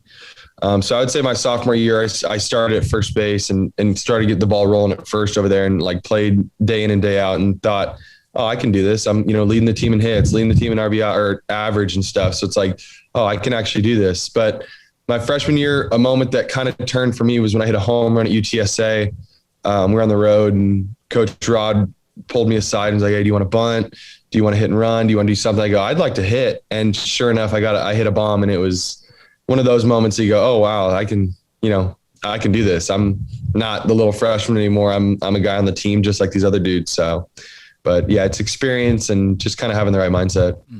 Andy, on top of that, looking at what you're able to do, not just at the plate, but as a catcher, when you think about those guys that were throwing to you this year, especially that starting group with even down to Cam Cayley, but Tyler Thomas, Hayden Kettler, Blake Helton, what they put together, and then going through Luke Boyd and Jimmy Winston, I mean, that list of names, how much, really, what's your relationship with those guys, and how crucial are they to your success as a catcher? Yeah. It's a relationship where both need to be good. I have to trust them. They have to trust me. We have to trust in Coach Strauss. We work in bullpens for years. I've caught Luke Boyd for 5 years in bullpens, in games, in simulated games, in inter squad. So that trust has been built for years. The younger guys, I think that they just have to trust in me a little bit more than I have to trust in them. But those older guys, I mean, the trust is mutual. I love those guys. I would do anything for each and every one of those older guys. And that relationship has been built over years and years. But the relationship as far as on the field, that's just complete trust between me and Luke, me and Jimmy, me and Tyler, me and Hayden, all the older guys. I can go on and on about each and every one of them. But I mean, the relationship is really strong, and it's not something that's been just hand over easily. That's been earned and built for years. Well, Andy, for you, I do want to recap a bit on this season and what you and the team were able to put together, slated at 8 overall in the Big 12 coming into the year. Before I get to that, I mean, you talk about the list of catchers at Baylor, even in the last 5 years under Steve Rodriguez, that have been All-American caliber, big-time MLB draft guys. Who's next? Do you have one or two of these guys that are locked and loaded, ready to go that you've mentored? It could be each and every one of them. It's one of those things where you work your butt off in the fall, you get into the spring, and you perform. And it could be any one of them that are here now. It could be any of the ones that are coming in. That's what's so nice about Coach Rod and how he recruits middle infielders and especially catchers is he recruits a bunch of them, and he recruits really good ones. And none of them are, in my opinion, none of us were extreme standouts in high school, or else we would have been picked up in the draft. But, you get in here, you work, and then you see the results in the spring. So it could be any of them. There's a list of them that are lined up. So we'll see. Andy, looking at you guys this season, going into the postseason, and again, we talked earlier in the year, I mean, starting 8th, projected in the conference. You go through the COVID issues. You got some injuries. I mean, you've lost the likes of Blake Helton and Hayden Kettler Blake Helton and Tyler Thomas for the Big 12 tournament.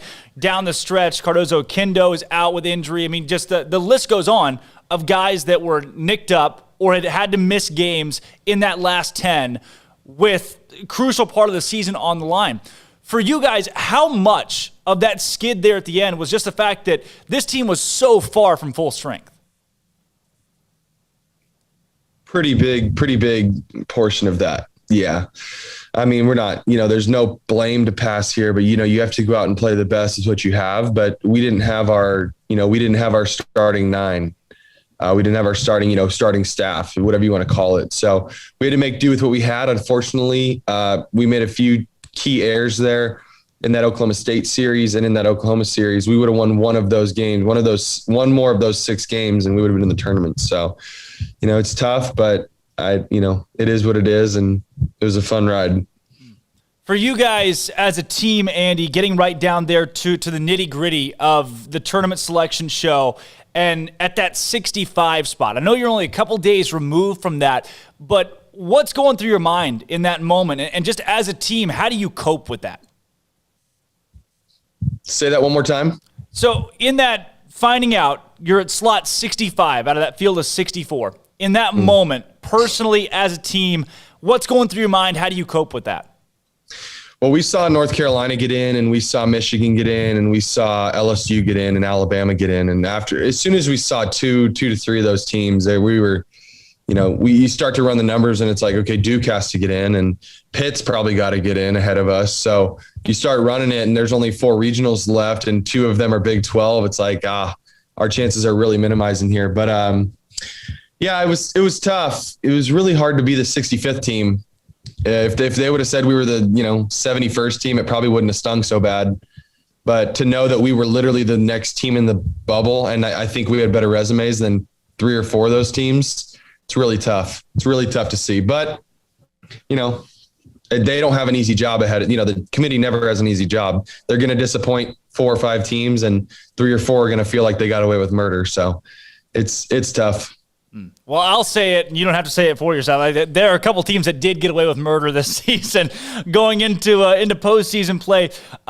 Andy, for you, though, just the full scope of this year and where this team was supposed to be and what they fought through, do you still consider a lot of what your Baylor Bears put together this year to be a success? Yeah, definitely. There were definitely success stories. But, just because the Big 12 ranked us at 8, we didn't think we were going to be 8. We thought we were 3 through 5, maybe even a little bit better than that.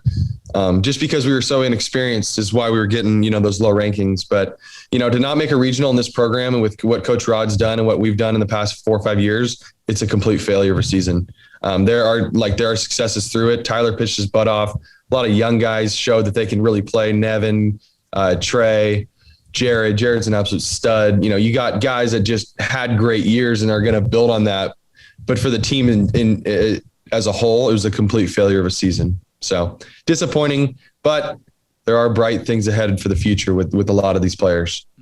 Andy, what does the sting of not making the postseason, because you've been there before. I mean, you've had years where you're either on the bubble or you're out, or even your COVID year where it's taken away from you. How does that sting drive a team into the next season to just come back and do do these guys have a chip on their shoulder moving forward? Yeah, absolutely. And one thing that I don't think these guys have seen, especially the freshmen and COVID freshmen from this year, they haven't seen a class leave. And that hurts more than you can imagine. When I was a freshman, seeing Matt Menard leave, seeing Aaron Dodson leave, seeing Nick Lewis, seeing a lot of those guys leave, that hurts. And you see the pain in their hearts. And that drives you to be, hey, we don't want to send these seniors off like that. And then my sophomore and junior year, watching Shane Davis walk off the field for that final time when we were at UCLA, that hurts and that motivates tremendously. And so these freshmen and these COVID freshmen have never seen that. All they saw was COVID happen and everybody really come back. So you don't really see that pain that, that could be someone's last potential game until this year. And I think that that's going to have a huge impact for this team moving forward in a good way. Well, Andy, for you, when you think about your Baylor career now on top at an All-American level, your name goes up at Baylor Ballpark, and you'll be able to bring your kids out there one day, and there the banner hangs that has you on it, the picture over the concourse. When you think about your time as a Bear, how do you sum it all up? Oh, man, it was fantastic. I mean, I can't do this in a single sentence or even a paragraph. This is an essay worth of information, but I love the people. I love the program. I love the game. I love the conference. I love Waco, the community. The fans are incredible. I love the school. I mean, all the athletic departments. I mean, every sport's good. That's really cool. And I don't think a whole ton of schools can say that. You can go watch literally any sport at any time and you're going to be in a ranked game somewhere. That's really cool. The competitiveness from our coaching staff, the friends that I've met, my fiance that I met, it's just complete. It was a complete journey for me. Well, Andy, moving from Baylor now, obviously MLB draft on the cusp. For you, what does the next month or two look like in trying to get ready for the next level of baseball or life, whatever it may be? Yeah, no, I'm getting ready for the draft. Starting to hit with wood, working out every day, make sure I keep my arm in shape. The adjustment from metal to wood's a little bit of a big adjustment, so gotta get prepared for that. And come middle of July, I'm ready to hopefully hear my name. So I'm gonna go play. How much, Andy, of the next month do you know of, where you'll be able to get with scouts, see scouts, or really be just intra-working with these major league teams? Is there any opportunity for that, or just kind of take us through what this looks like from that perspective? Yeah, 100%. Teams will call you and say, hey, you want to come to this workout? You want to do this? You want to do that? And for me, it's, yeah, I'd love to. No publicity is bad publicity. No opportunity to play in front of a scout is bad for me.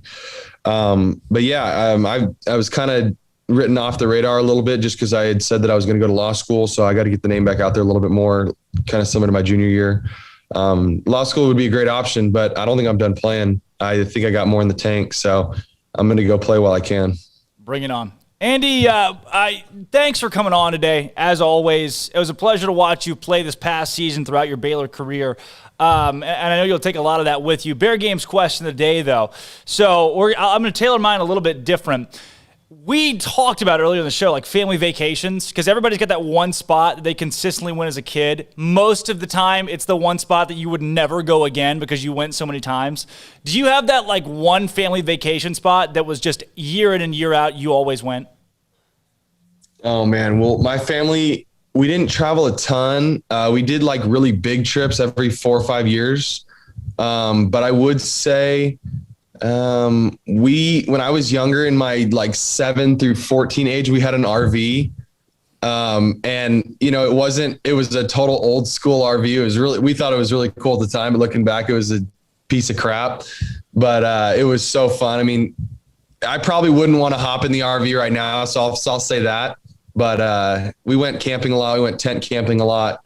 But the one that I enjoyed is we always went to Hawaii. That was a big trip every year, or every couple of years. So I'll leave it at that. Yeah, we had a camper for all of about 6 months, and the 3 kids, we got the best of the parents by the end of that. Just like, listen, Mom, Dad, we can't take it anymore. No more camper trips. We're out on that one. But hey, Andy, I want to thank you again for joining us today. Congratulations on an unbelievable career. But it's not over. I mean, obviously you got a lot of baseball ahead of you, and everybody here is rooting for you as you go into the MLB draft process. Thank you. I appreciate it. Yeah, it was a pleasure coming on. You guys do a great job. Sweet. Thanks again, Andy. Great having you. All righty. Bye. Again, Andy Thomas, Baylor baseball player, catcher, All-American, third-team All-American this past season with the likes of Davis Wenzel, Kyle Hill, Cody Bradford, Shea Langoliers. I mean, that list goes on. That's just in that's 2018, 2019. And then that season that was cut short, just a short list of All-Americans that were named. Nobody from Baylor, but then Andy Thomas breaks that streak. So now in the last 3 complete seasons, Baylor has 5 All-Americans. So Steve Rodriguez, man, doing something special with Baylor baseball, bringing it back. 5 All-Americans. The last time before 2018 there was an All-American, it was 2012. So Baylor baseball in great hands, and Andy Thomas moving on to the major league levels and getting ready for the MLB draft. Drake Toll alongside Armstrong Sims, Marquise Cooley, and Andrew Robertson. When we come back, Colt Barber joins the show to talk state of the SicEm. Don't go anywhere. This is Up Tempo. Mama, she's coming home. Oklahoma State women's basketball standout Jamie Asbury lit up the Big 12 Conference last season, and she plans to do the same again this year, but doing it in the green and gold instead. The 5'5" guard transfers to Nikki Collin and Baylor after averaging 17 points per game with a 42% clip from behind the arc and 4 assists. She was top 2 in the Big 12 in three-point percentage and three-pointers made, knocking down 78 on the year. She has 2 years of eligibility. Across the men's basketball, Baylor's incoming freshmen Kendall Brown and Langston Love are among just 27 players invited to attend the 2021 USA Basketball Men's Under-19 World Cup Team Training Camp, as announced by USA Basketball. The team will consist of 12 players and represent the USA in July for the FIBA Under-19 World Cup in Latvia. On the diamond, Baylor baseball's Andy Thomas was named to Collegiate Baseball All-American third team on Thursday. Thomas finished 2021 hitting .337 with 11 home runs and 62 RBI, starting 51 games behind the plate. His RBI totals are the most for a Bear since 2012. The now graduated Thomas ended his Baylor career having played 184 games and was named to the All-Big 12 first team, along with being a finalist for the Senior Class Award and a semifinalist for the Buster Posey National Collegiate Catcher of the Year. To the Gridiron Bear commit, Zach Pyron received an invite in the finals of the Elite 11 after excelling in his regional. The event only houses the top 20 quarterbacks in the nation. Pyron takes his first official visit to Baylor on July 18th. On the green, Gurleen Kaur is lighting things up at the U.S. Women's Open. Baylor's own tied for 16th overall after being just one of 3 amateurs to shoot par or better in Thursday's round and even. And the NCAA baseball tournament takes place today with Texas meeting Southern in Austin. TCU facing McNeese at home. Texas Tech dueling Arby in Lubbock. Oklahoma State will also meet UC Santa Barbara in Tucson, Arizona. I'm Armstrong Shins, and that's all the news that is news in college sports. This has been Armstrong's Minute on SicEm365 Radio's Up Tempo.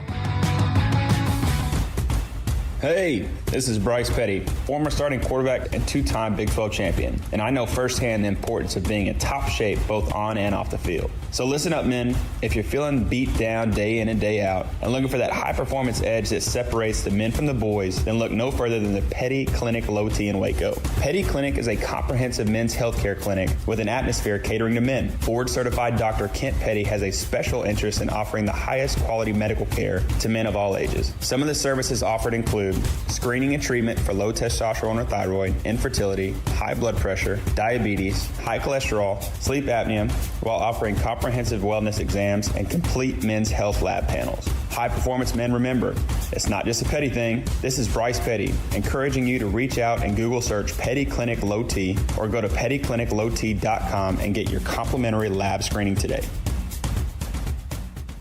Parenting is full of surprises. You never know what to expect.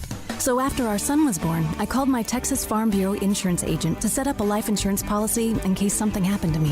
Sawyer is now 2. And we'll soon have a sister. There's no one else I would trust with protecting my family. Stop by and see our agents at one of our 3 McLennan County locations. Coverage and discounts are subject to qualifications and policy terms and may vary by situation. One size fits all. That may be all right for an adjustable belt or cheap sunglasses, but when it comes to your financial needs, no one wants a one-size-fits-all strategy. Ben Erlinson, your Edward Jones financial advisor, knows that his most important goals are yours. That's why he takes the time to understand your needs, knowing you. That's how Edward Jones makes sense of investing. Ben Erlinson, 100 North 6th Street in Waco, 254-759-8533. Edward Jones, member SIPC. Riverbend Liquor and Wine has their easy-to-access drive-thru open and convenient and clean in-store location on the corner of Lakeshore Drive and North 19th Street in Waco. Riverbend Liquor has the best and most extensive variety of craft beer selections in Waco, and Balcones whiskey, including single malt, pot still, baby blue, rye, brimstone, and the all-new lineage in stock. Riverbend Liquor and Wine, family-owned and operated, and a hidden gem in Waco on Lakeshore Drive and 19th Street. And find out more on Facebook and Instagram. Waco Regional Tennis and Fitness was built to help give you a chance to enjoy elite tennis facilities and also remain fit or reshape your body. Now Waco Regional Tennis and Fitness has gone through its own physical changes. There are 7 large flat screens stretched across the main and improved weight room with Wi-Fi available and their own app to enjoy news, business, weather, or sports channels. The beautiful sound of active treadmills and elliptical machines, group exercise classes throughout each day, a new ballet bar for bar classes, a new look lounge and bar with beer and wine with more large flat screens available. Touchless water fountains outside each spacious men's and women's locker rooms, showers, sauna, and whirlpool. Upgraded PA system throughout the world-class tennis courts and lessons for adults and juniors. I promise you'll look and feel better. You just need to walk through the front door. Also, Waco Regional Tennis and Fitness with personal trainers Christy London and Randall Corley. 40-plus group exercise classes, including twice-a-week boot camp. So start today, not tomorrow, at Waco Regional Tennis and Fitness on Lakeshore Drive in Waco. It's morning, everyone. Today's the day. The sun is shining, the tank is clean, and we are getting out of... The tank is clean. The tank is clean! Welcome back to Up Tempo on SicEm365 Radio. You are a sad, strange little man. He won 3 piston cups. He did what in his cup? For a Baylor take on your lunch break. That's it. Dishonor. Dishonor on your whole family. Dishonor on you. Dishonor on your cow. Here's Drake Toll. Welcome back into the Petty Clinic Low T Bears Den for the State of the Sikkim with Colt Barber today, joined by the head man. Colt, what is going on? Man, I've just been waiting on you to get me on this show again. Oh, my gosh. Oh, hey, this one's not on me. I ask you probably every day when we're going to do the State of the Sikkim next. I'm glad we could fit it in today. Colt, I tell you what, a lot's been going on across baseball in college baseball, I should say, and we do want to give a score update for folks at home. Right now, it is Norfolk State and East Carolina tied at 2-2. Liberty's up on Duke 11-1. The score in that one, 11-1 Liberty on Duke. South Florida up on number 14 Florida 3-1 in the 5th. Army down 5-2 to Texas Tech, and Central Michigan Notre Dame just squared off. Colt, who's your dark horse? Who do you like now that Baylor's out of the tournament? Man, to be frank, I haven't even really thought about it. I really like the Big 12's chances. Kind of, they have some paths there that I really like to get to the World Series. And truthfully, you talk about the Big 12 and you talk about, being competitive, et cetera. Basketball just won a national championship. If baseball could figure out how to win a national championship, women's basketball has obviously been up there with Baylor being so good in the past. Like, football is kind of the last piece of the puzzle if baseball pulls it off. And I think it's just great for the conference. So, it might be against popular opinion or a popular thought for Baylor fans, but a Big 12 team winning it would be awesome. It's hard to pick between Tech or TCU or Texas of which one. So I'll just kind of leave it to the field of those three. Tell you what, that's an interesting point we made on the show a couple times is, will Baylor football win a national championship in the next 40 or so years? I think an equal question is, when's the next time a Big 12 team will win a national championship in football? Yeah. Is the Big 12 primed to be the next conference? Maybe OU. The OU looks really good this offseason. Yeah, Oklahoma has to be the favorite at this point. There's so much stability, and everybody always wants to talk about Texas, but I think if you look at LSU with Ed O, that's kind of the only team with a short-term coach that's won a national championship. You obviously Alabama, Clemson have established cultures there, but Oklahoma, if it's going to be anyone, it's going to have to be Oklahoma for the short term, in my opinion, to win a championship. And I think they've kind of figured something out with their offensive and defensive balance. Obviously, it's always going to trend towards offense. But if you can run the football and play good defense at will, or I should say run the football at will and then play good defense, you have a great chance to win football games. And they've really restructured their DNA. So I'm curious to see how they stack up in a year where a lot of people expect them to be pretty good and to compete. Really, not just to make the playoff, but to compete for a national championship. Yeah, it's definitely, as I'm looking across the league, Kennedy Brooks for Oklahoma is going to be a bell cow for them. Spencer Rattler obviously coming back. If they can run the football with not just Brooks but also Rattler. I do want to know, so I'm looking at a couple of these guys. Kennedy Brooks, I mentioned Charlie Kolar at Iowa State's a big name. Marvin Mims, Bijan Robinson. That's without mentioning Breece Hall and Brock Purdy.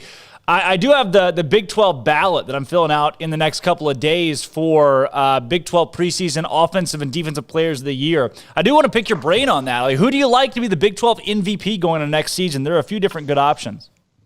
Yeah, I think Spencer Rattler makes the most sense just because quarterbacks win awards in college.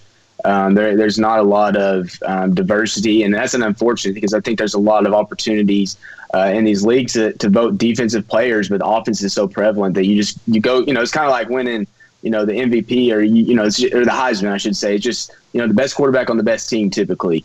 Obviously the trend broke this last year when Alabama has the best quarterback and the best receiver in the country, and they kind of split votes and the receiver wins it. But I think in the Big 12, you got to go with Spencer Rattler as being the main target. But Brock Purdy is interesting. If Iowa State can win the league, I don't know how you go against the quarterback on the best team. I don't think they're going to win the league. I think that Iowa State is just one of those teams that kind of caps out 9-10 wins because of overall talent. And you look at the way Baylor competes with them every single year, and Baylor doesn't by any means have terrible talent. That's not the case at all, but they're very similar talents. And until you can kind of get over that hump of having more talent, I don't know if Iowa State's going to be able to win those games to get to push Brock Purdy towards the top of the league and, kind of winning the most outstanding player. In other words, I think it's going to go to someone who wins the league, and Spencer Rattler makes a lot of sense. But I think that's just an easy pick at this point. No Breece Hall. Come on, man. I love Breece Hall. Yeah, he's good, but I would have to look back to the previous selections. When was the last time a running back won that award for the Big 12? And you could probably tell me. I don't know. It's just a quarterback league. Like, you look at the best teams in the league, it's usually the top two quarterbacks or the top two teams, and that's how it's been. Even in 2019, that you can make a strong case that Charlie Brewer was the number 2 quarterback in the league that year.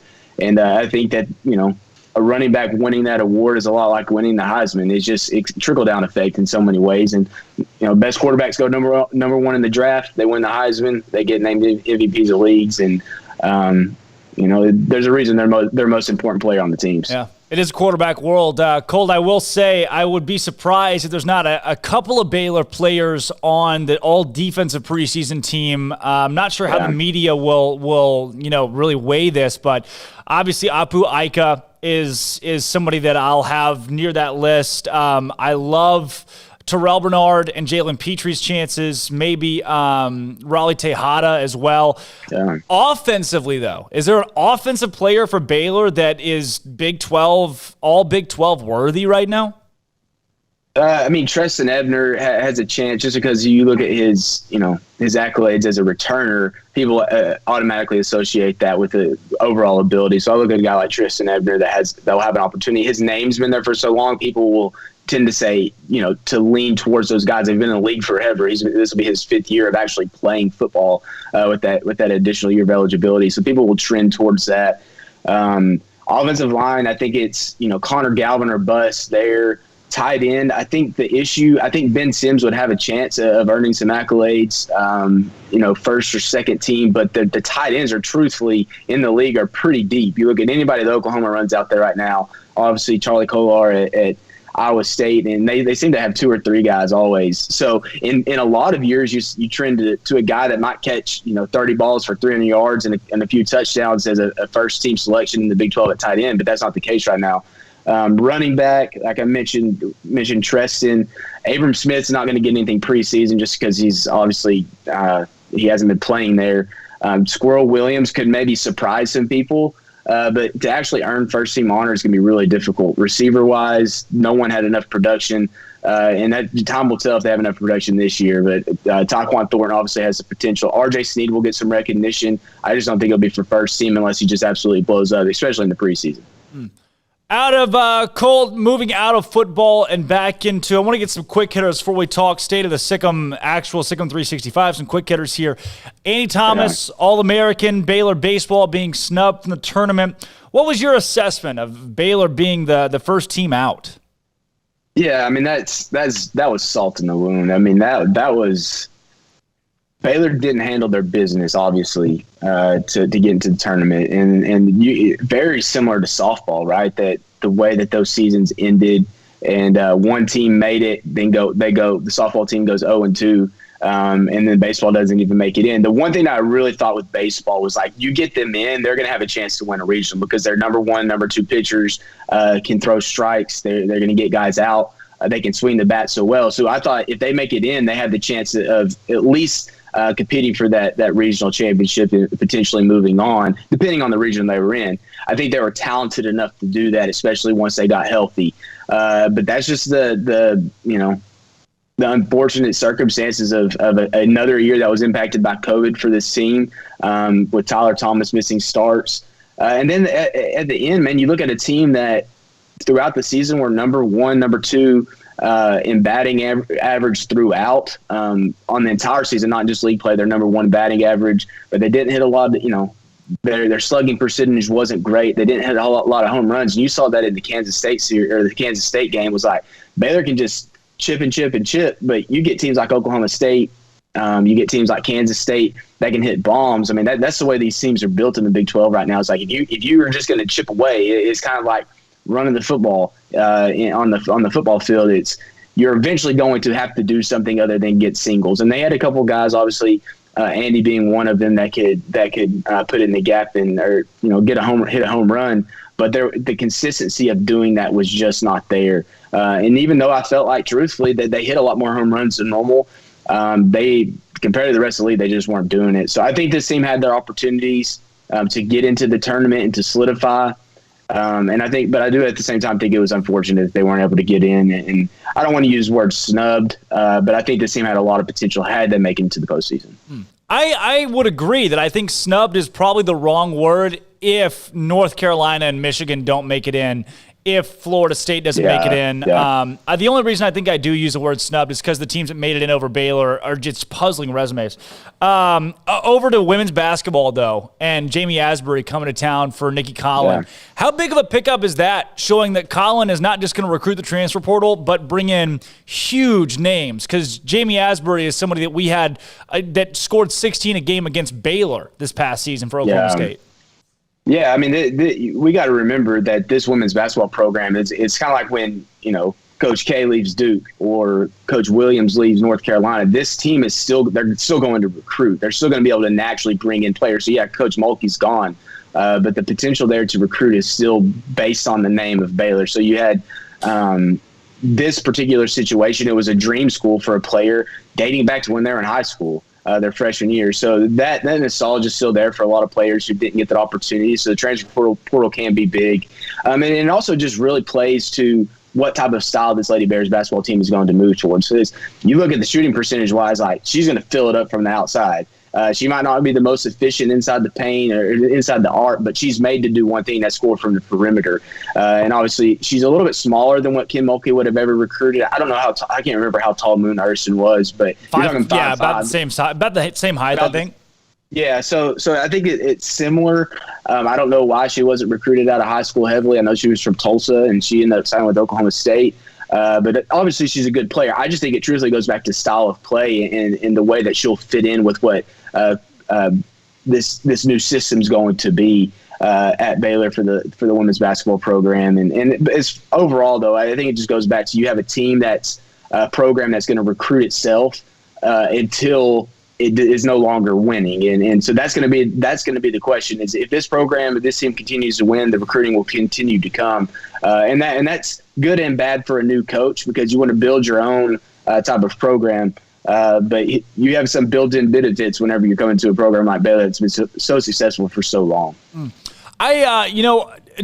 Juicy Landrum's a little bit bigger than Jamie Asbury, but it reminded me just kind of looking at the numbers like, I bet Juicy Landrum's stats are pretty comparable. But I looked earlier today, and I've got some of these written down here where three-pointers, obviously we heard Jamie made, I think it was 72 three-pointers this past season.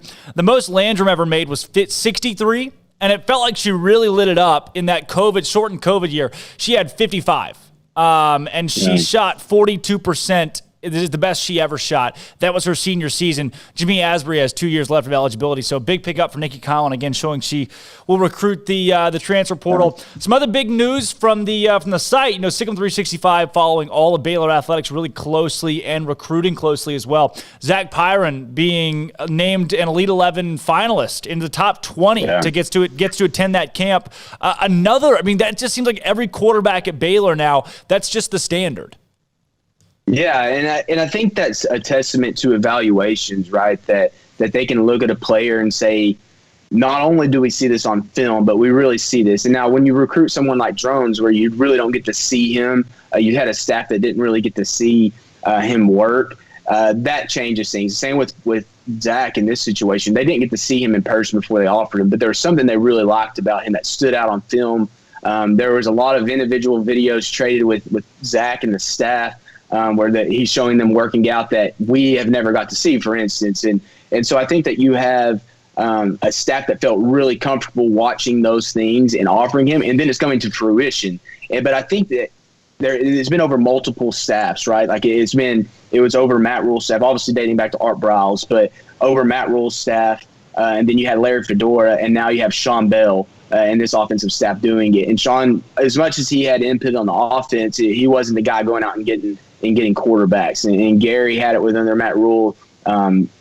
Blake Shapen didn't have that honor, but he was full of baseball at the same time during summer workouts, et cetera. So he wasn't out chasing these type of accolades. But you look at Zach, I just think that he checked a lot of boxes for this staff from a competitiveness standpoint, from a physical build standpoint, from an arm talent standpoint. Whereas you watch the film, you say, well, I can see it a little bit, but how do I trust what this film is saying? Well, they saw a lot more than any of us ever did. And now you have a guy like Zach going out and competing in big events and something that he wouldn't have had the opportunity to do last year, right? And he's catching the attention of a lot of people. To get an Elite 11 finals invite is massive for him, and it's good for Baylor's class. He's not going anywhere, right? So now he has this to hang on to, and now he's not going to go get a lot of offers because he's committed to Baylor. He's not going to give up that commitment to be recruited, right? So he's not going to get a lot more offers. He's not going to get those things to prop himself up on.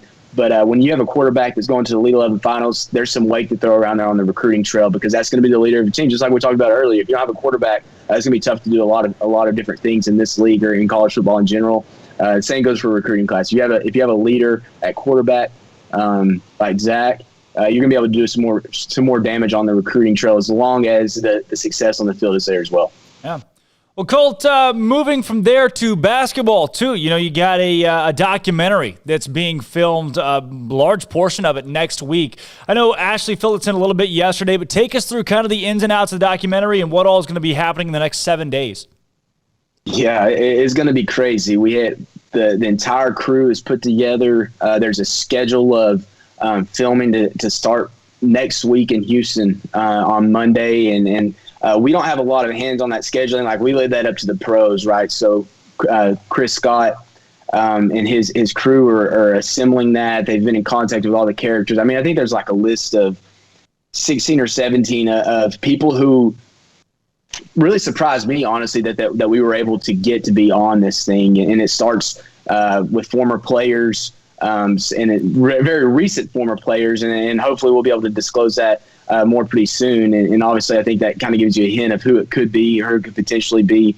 We've worked really close with Baylor in securing Coach Drew and even potentially Scott Drew's father to be on this. And they're going to do a lot of traveling around and not just in Houston and then in Waco next week, but there's going to be some chances to film out towards Las Vegas with some people, and then back up towards or back in Arizona, obviously with Coach Homer Drew, and a lot of connections to Coach Drew's past. So we're excited to get this going. We hope that they will have the type of a trailer or a sizzle reel in July, and then the final product we hope will be done by September. We don't want this to drag into basketball season and it kind of loses some of its luster, right? That there's going to be a new national champion. We don't want to have that part of it fade.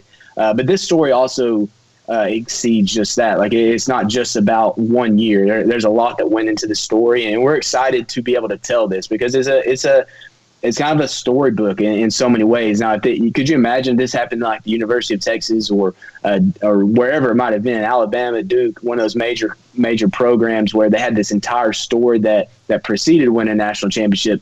It would be hot off the press really quick, and I think it was going to be done if we didn't do it for Baylor. But I think that there's an opportunity for there's a lot of Baylor people involved with this project, from the director to SicEm365 to the DP of the thing, and I'm excited to see the final product. And now we're letting the pros do their job. I love it, Colt. I'm scheduled for 2:00, right, next Wednesday. That's my. Yeah, I think you're picking up some food for us or something like that. See, I thought it was an interview slot, but okay, that makes more. I was confused. I'm looking though. You got documentary, and a lot of folks there's kind of some buzz around where they'll be able to find it. I know Class Action Park with Chris Charles Scott has been. It can be popularly seen through HBO. When it comes to selling this documentary and getting this documentary out on different streaming sites and services, obviously you guys don't want it to go through some random fourth party where it's just like, where do we find this thing? Right. So kind of what are the steps and goals in getting this out to the public?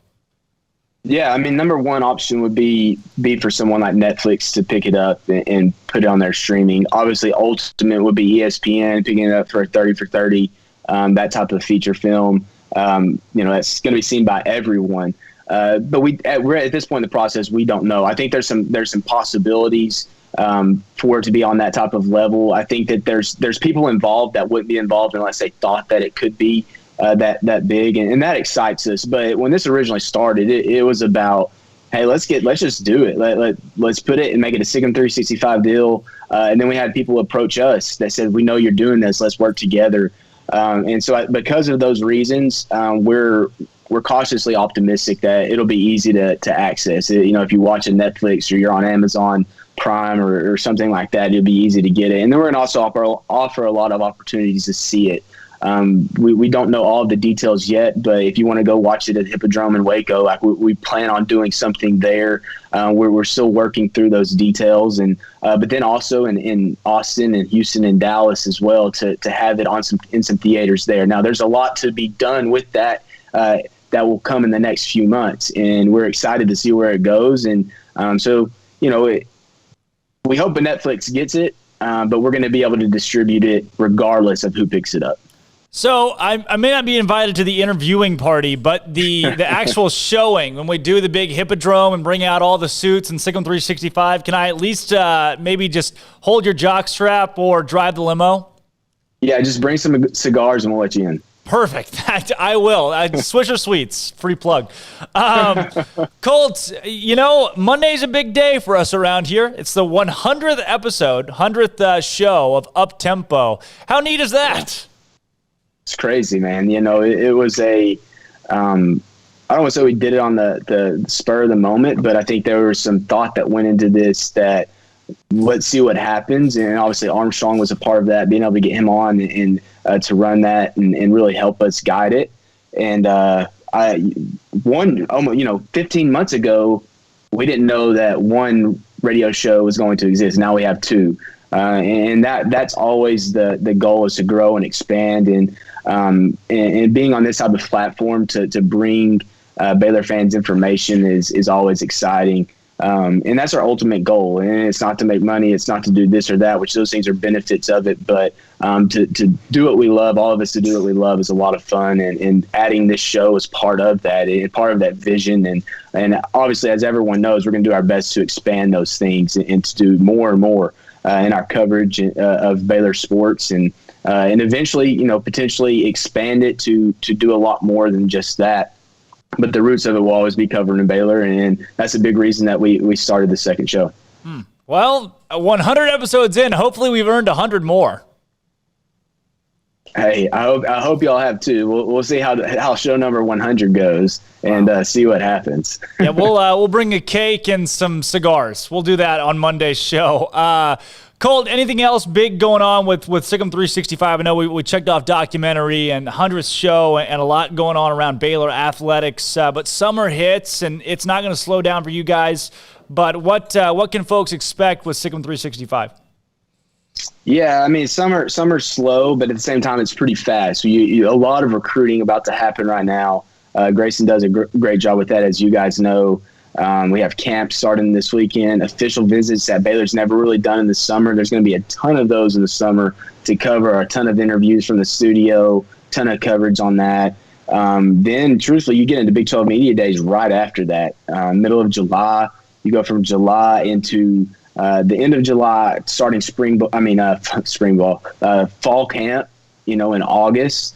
And man, once fall camp starts rolling, it's a race to the finish line in December, because there's so much to do, so much coverage. And as we grow and expand our team, I'm really excited to see the amount of coverage and content that we'll be able to put out over the last 6 months, 5 to 6 months of the year. Well, Colt, before we get you out of here, obviously our Bear Games question of the day. I'm not forgetting anything, am I? I mean, we've checked most of the boxes. Yeah, I think we're good. Oh, beautiful. Bear Games question of the day. For you, family vacation as a kid, where was it? Was there one place that you guys just always went? Yeah, that's a good question. We're leaving for Destin, Florida. My family, my wife and my two kids, we're going next week. Leave on Saturday, and we'll be there for a week. That's a trip that I've taken since I was like 5. Same condos, same location. Actually, this year will be the first year that we haven't stayed in the same condos since 27 years ago. So pretty crazy, and we're excited to do it again, and kind of a family tradition. Well, I've got it on my calendar. I'll make sure to call you and text you double time when you're in. That's fine. No, I fully expect that to happen. I fully expect it to happen. I will. When you're in Destin, I'll make sure to do it. I'll be in Los Angeles then too. So hey, we'll both be. Maybe I'll be off the docket. We can just take a week off. Yeah, no, I'm gonna actually. I will be your wake up call while you're in Los Angeles. I'm on the opposite coast. Or actually not the Gulf Coast, but we'll be a few hours ahead of you, so I'll be your wake-up call. Boom. Thank you. At least, you're looking out for me. I'm glad you're doing that at least. Hey, Colt, thanks so much for coming on today, and 100 episodes in. Thanks for giving a couple of random, I say college guys. I'm the only one that's in college, but a couple of college-age guys some plug with this show, and then 100 in. Absolutely. I hope we've made you proud. Yeah, I can't wait to see the graphics. Yeah, we'll get Jack in grinding on something. But hey, thanks again, Colt, for joining us. State of the SicEm, always a pleasure. Absolutely, guys. You have a good one. Yep. Again, Colt Barber of SicEm365, the big man, the boss man, talking State of the SicEm and all that's going on across Baylor, not just Baylor, but also at SicEm365.com. When we come back from this break, we've got the old hard count with J.D. PicKell. Got a couple episodes of the hard count where J.D. breaks down, the playoff expansion.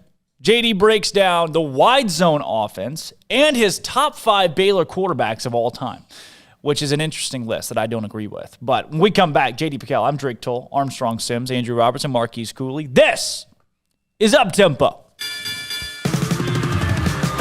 Mama, she's coming home. Oklahoma State women's basketball standout Jamie Asbury lit up the Big 12 Conference last season, and she plans to do the same again this year, but doing it in the green and gold instead. The 5'5" guard transfers to Nikki Collin and Baylor after averaging 17 points per game with a 42% clip from behind the arc and 4 assists. She was top 2 in the Big 12 in three-point percentage and three-pointers made, knocking down 78 on the year. She has 2 years of eligibility. Across to men's basketball, Baylor's incoming freshmen Kendall Brown and Langston Love are among just 27 players invited to attend the 2021 USA Basketball Men's Under-19 World Cup Team Training Camp, as announced by USA Basketball.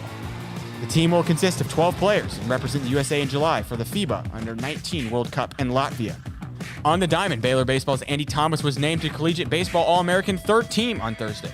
Thomas finished 2021 hitting .337 with 11 home runs and 62 RBI, starting 51 games behind the plate. His RBI totals are the most for a Bear since 2012. The now graduated Thomas ended his Baylor career having played 184 games and was named to the All-Big 12 first team, along with being a finalist for the Senior Class Award and a semifinalist for the Buster Posey National Collegiate Catcher of the Year. To the gridiron, Bear commit Zach Pyron received an invite in the finals of the Elite 11 after excelling in his regional. The event only houses the top 20 quarterbacks in the nation. Pyron takes his first official visit to Baylor on July 18th. On the green, Gurleen Core is lighting things up at the U.S. Women's Open. Baylor's own tied for 16th overall after being just one of 3 amateurs to shoot par or better in Thursday's round and even. And the NCAA baseball tournament takes place today with Texas meeting Southern in Austin. TCU facing McNeese at home. Texas Tech dueling Arby in Lubbock. Oklahoma State will also meet UC Santa Barbara in Tucson, Arizona. I'm Armstrong Sims, and that's all the news that is news in college sports. This has been Armstrong's Minute on SicEm365 Radio's Up Tempo. Hey, this is Bryce Petty, former starting quarterback and 2-time Big 12 champion, and I know firsthand the importance of being in top shape both on and off the field. So listen up, men. If you're feeling beat down day in and day out and looking for that high-performance edge that separates the men from the boys, then look no further than the Petty Clinic Low T in Waco. Petty Clinic is a comprehensive men's healthcare clinic with an atmosphere catering to men. Board-certified Dr. Kent Petty has a special interest in offering the highest quality medical care to men of all ages. Some of the services offered include screening and treatment for low testosterone or thyroid, infertility, high blood pressure, diabetes, high cholesterol, sleep apnea, while offering comprehensive wellness exams and complete men's health lab panels. High performance men, remember, it's not just a Petty thing. This is Bryce Petty, encouraging you to reach out and Google search Petty Clinic Low T or go to pettycliniclowt.com and get your complimentary lab screening today. Parenting is full of surprises. You never know what to expect. So after our son was born, I called my Texas Farm Bureau insurance agent to set up a life insurance policy in case something happened to me. Sawyer is now 2. And we'll soon have a sister. There's no one else I would trust with protecting my family. Stop by and see our agents at one of our 3 McLennan County locations. Coverage and discounts are subject to qualifications and policy terms and may vary by situation. One size fits all. That may be all right for an adjustable belt or cheap sunglasses, but when it comes to your financial needs, no one wants a one-size-fits-all strategy. Ben Erlinson, your Edward Jones financial advisor, knows that his most important goals are yours. That's why he takes the time to understand your needs, knowing you. That's how Edward Jones makes sense of investing. Ben Erlinson, 100 North 6th Street in Waco, 254-759-8533. Edward Jones, member SIPC. Riverbend Liquor and Wine has their easy-to-access drive-thru open and convenient and clean in-store location on the corner of Lakeshore Drive and North 19th Street in Waco. Riverbend Liquor has the best and most extensive variety of craft beer selections in Waco, and Balcones whiskey, including single malt, pot still, baby blue, rye, brimstone, and the all-new Lineage in stock. Riverbend Liquor and Wine, family-owned and operated, and a hidden gem in Waco on Lakeshore Drive and 19th Street. And find out more on Facebook and Instagram. Waco Regional Tennis and Fitness was built to help give you a chance to enjoy elite tennis facilities and also remain fit or reshape your body. Now Waco Regional Tennis and Fitness has gone through its own physical changes. There are 7 large flat screens stretched across the main and improved weight room with Wi-Fi available and their own app to enjoy news, business, weather, or sports channels. The beautiful sound of active treadmills and elliptical machines, group exercise classes throughout each day, a new ballet bar for bar classes, a new look lounge and bar with beer and wine with more large flat screens available, touchless water fountains outside each spacious men's and women's locker rooms, showers, sauna, and whirlpool, upgraded PA system throughout the world-class tennis courts, and lessons for adults and juniors. I promise you'll look and feel better. You just need to walk through the front door. Also, Waco Regional Tennis and Fitness with personal trainers Christy London and Randall Corley. 40-plus group exercise classes, including twice-a-week boot camp. So start today, not tomorrow, at Waco Regional Tennis and Fitness on Lake Shore Drive in Waco. I got breaking news here. We got Western Athletic Conference just announced they're adding several schools. The WAC. The WAC. Okay. Welcome back to Up Tempo on SicEm365 Radio. I think Coach Gundy would be like my guy that I would just like just the hair. Yeah. I just want to be able to see it flow when I kind of slam his arm down. Here's Drake Toll. What's going on, y'all? I'm J.D. PicKell. Today on the Hard Count, we're going to rank Baylor's best quarterbacks of all time.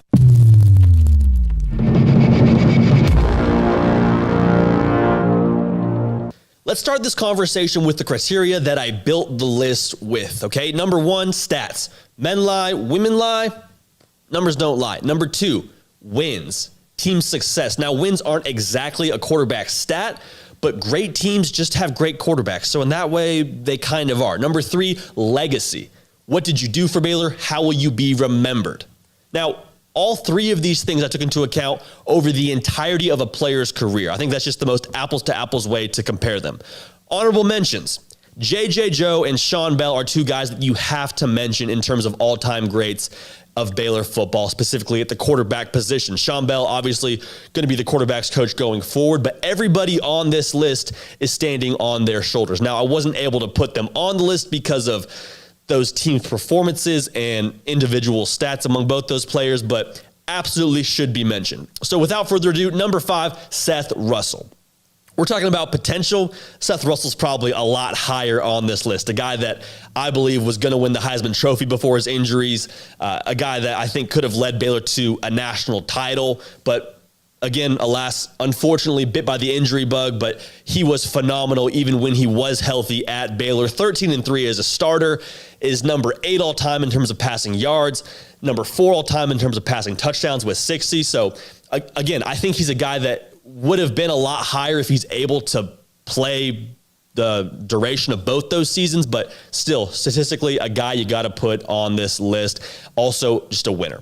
Number 4, again, remember, the entirety of a player's career. So number 4, we have Nick Florence. He's a guy that would be a lot higher on this list if he plays more than one season. He played his freshman year some, but that was because RG3 got hurt. And so the real sample size we have for him is his senior year. In his senior year, he lit it up, okay? Led the country in passing with over 4,000 yards. Led the team to a Holiday Bowl victory. They were 8-5. They finished number 25 in the country. Did a great job. He kept Baylor relevant after RG3 left the program. There's a lot of potential for Baylor to kind of fall off the face of the earth. Nick Florence said, nuh-uh, not going to let that happen. 33 touchdowns passing, 10 rushing, number 4 all time. And he deserves to be in this all-time conversation. Again, I wish we could put him higher, but just that one season keeps it from being that way. Number 3 all time. Charlie Brewer. Now, your mind's going to give you some recency bias, tell you he's not one of the best ever. You're wrong. Look at the numbers.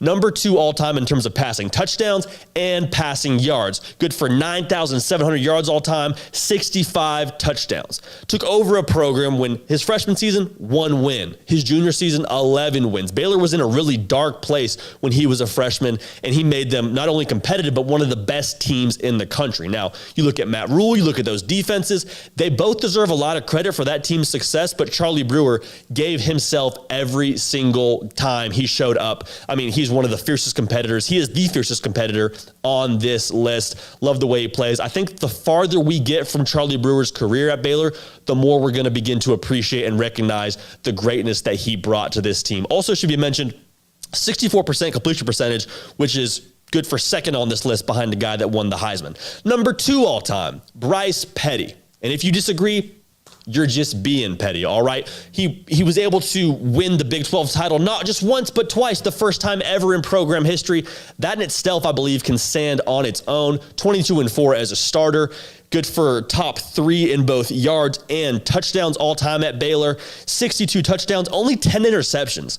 For how much Baylor was pushing the ball deep during that era, that says a lot about what he was able to do as a quarterback. Also put Baylor on the national stage in terms of bowl games they played in, the Fiesta and the Cotton, which was something Baylor hadn't done in a long, long time. Okay, now the knock on him is going to be 0-2 as a starter in those bowl games. I don't know if that's really a fair conversation to have. I mean, you look at both those games and Bryce Petty balled, okay? Threw for over 300 yards in the loss against UCF, over 500 yards against Michigan State. So in both those games, Bryce Petty played really well and the offense scored over 40 points. So you want to blame someone for those losses? Don't blame Bryce Petty. And number 1, the best quarterback to ever step foot in Waco. You knew what it was when you clicked the video. Robert Griffin III, RG3, number 1 all time in terms of passing touchdowns with 78, over 10,000 yards passing, good for number 1 all time there as well. As a rusher, over 2,200 yards, good for number 6 all time. 33 touchdowns on the ground, good for number 4 all time. I mean, the dude was a creative player. Led Baylor to their first 10-win season since the Big 12's formation and the first 10-win season since 1980. Like, he made Baylor what it is today. He made Baylor cool again, okay? He made Baylor a cool place to be. Won the Heisman Trophy along with just about every other award. Baylor saw record application numbers in the first 2 years following his Heisman Trophy. He pretty much funded what is now McLean Stadium. I would go out on a limb and say he's not only the best quarterback to ever play at Baylor, he's the best athlete to ever be at Baylor, and deservedly so, has a statue in front of McLean Stadium. And I don't know if we'll ever see another player like RG3. Okay, so that's the list. Like it, love it, hate it. You want to argue with me about it, you better bring some facts, you better bring some stats and some numbers, because I brought mine. This has been the Hard Count. We're going to keep this party rolling, so subscribe and like the channel, like the video, I should say. We're going to have a really good time here, and we will see y'all next time.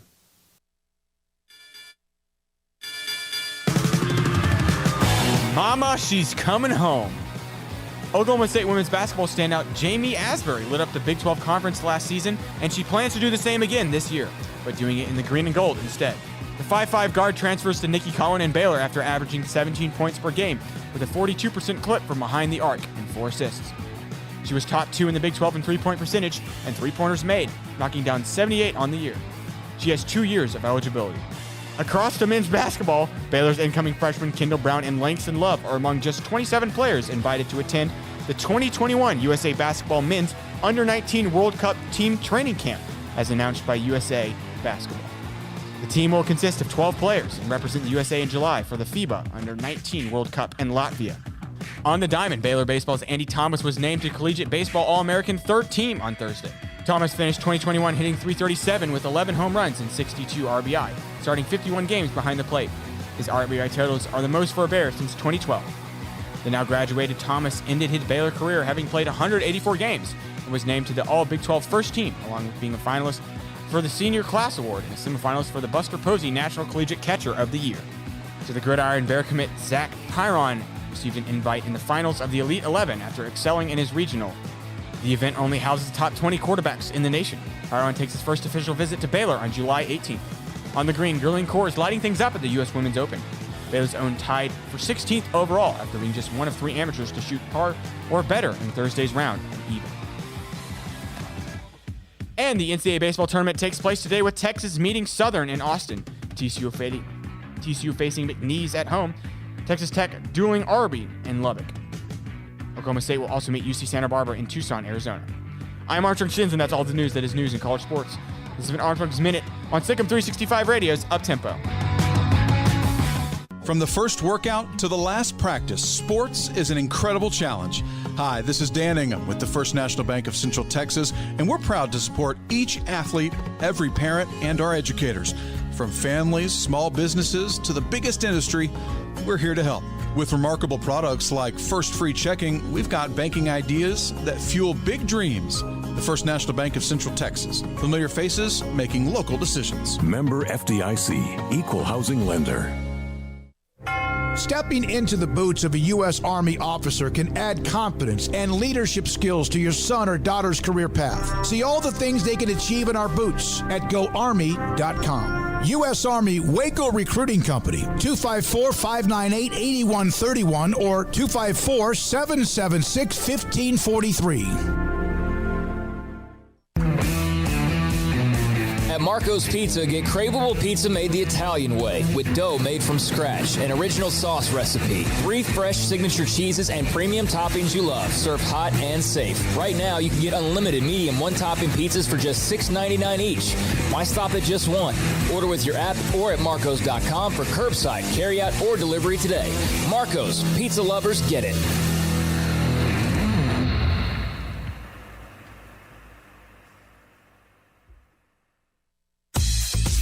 Southwest Sports Medicine and Orthopedics, the team physician of Baylor Athletics. Our doctors specialize in the diagnosis and treatment of any and all sports-related injuries. Celebrating over a decade of service in Central Texas, our doctors are equipped to handle a wide range of issues, whether it's your foot or ankle, orthopedic spine care, your hand or wrist, knee and shoulder pain, or if you're in need of our arthritis or total joint clinic. Come see us at the new Baylor Scott and White Ted and Sue Getterman Sports and Orthopedic Center. Trust the doctors at Baylor Trust, Southwest Sports Medicine and Orthopedics. Our goal is to get you back in the game. How did Edward Jones become one of the biggest financial service companies in the world? By not acting that way. Financial strategies, one-on-one advice, it's a big difference. And that's why Brad Wilson, your Edward Jones financial advisor, makes sense of investing. Experience the difference for yourself. Brad Wilson, 250 Sharon Drive in Woodway, 254-776-4337. Edward Jones, member SIPC. You want to know why Stonewood Dental is so successful? Listen to what happy customers have to say. It's pleasant. It's different than any other dentist office. I really feel like they care. And it's not that you're here for 2 hours waiting on someone to take care of you. It's quick and easy, and I bring my kids, and my kids love being here too. They really love the treasure box. Staff is really nice and accommodating, real friendly. You feel more like home. It's not sterile looking. Everybody has their own personalized rooms with decorations and decor, and they'll even have a blanket for you when it's cold. I've recommended people to actually come here, and they are patients now. I really love it here. It feels like family. Learn more, stonewood-dental.com.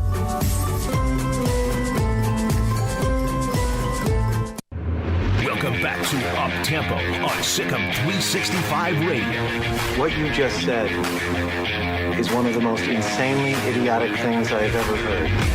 Everyone in this room is now dumber for having listened to it. I award you no points, and may God have mercy on your soul. Now back to the Bears Den with Drake Toll for a Baylor take on your lunch break. What's going on, y'all? It's J.D. PicKell. Today on the Hard Count, I'm going to tell you why the college football playoff should not expand. All that coming up after the cool animation.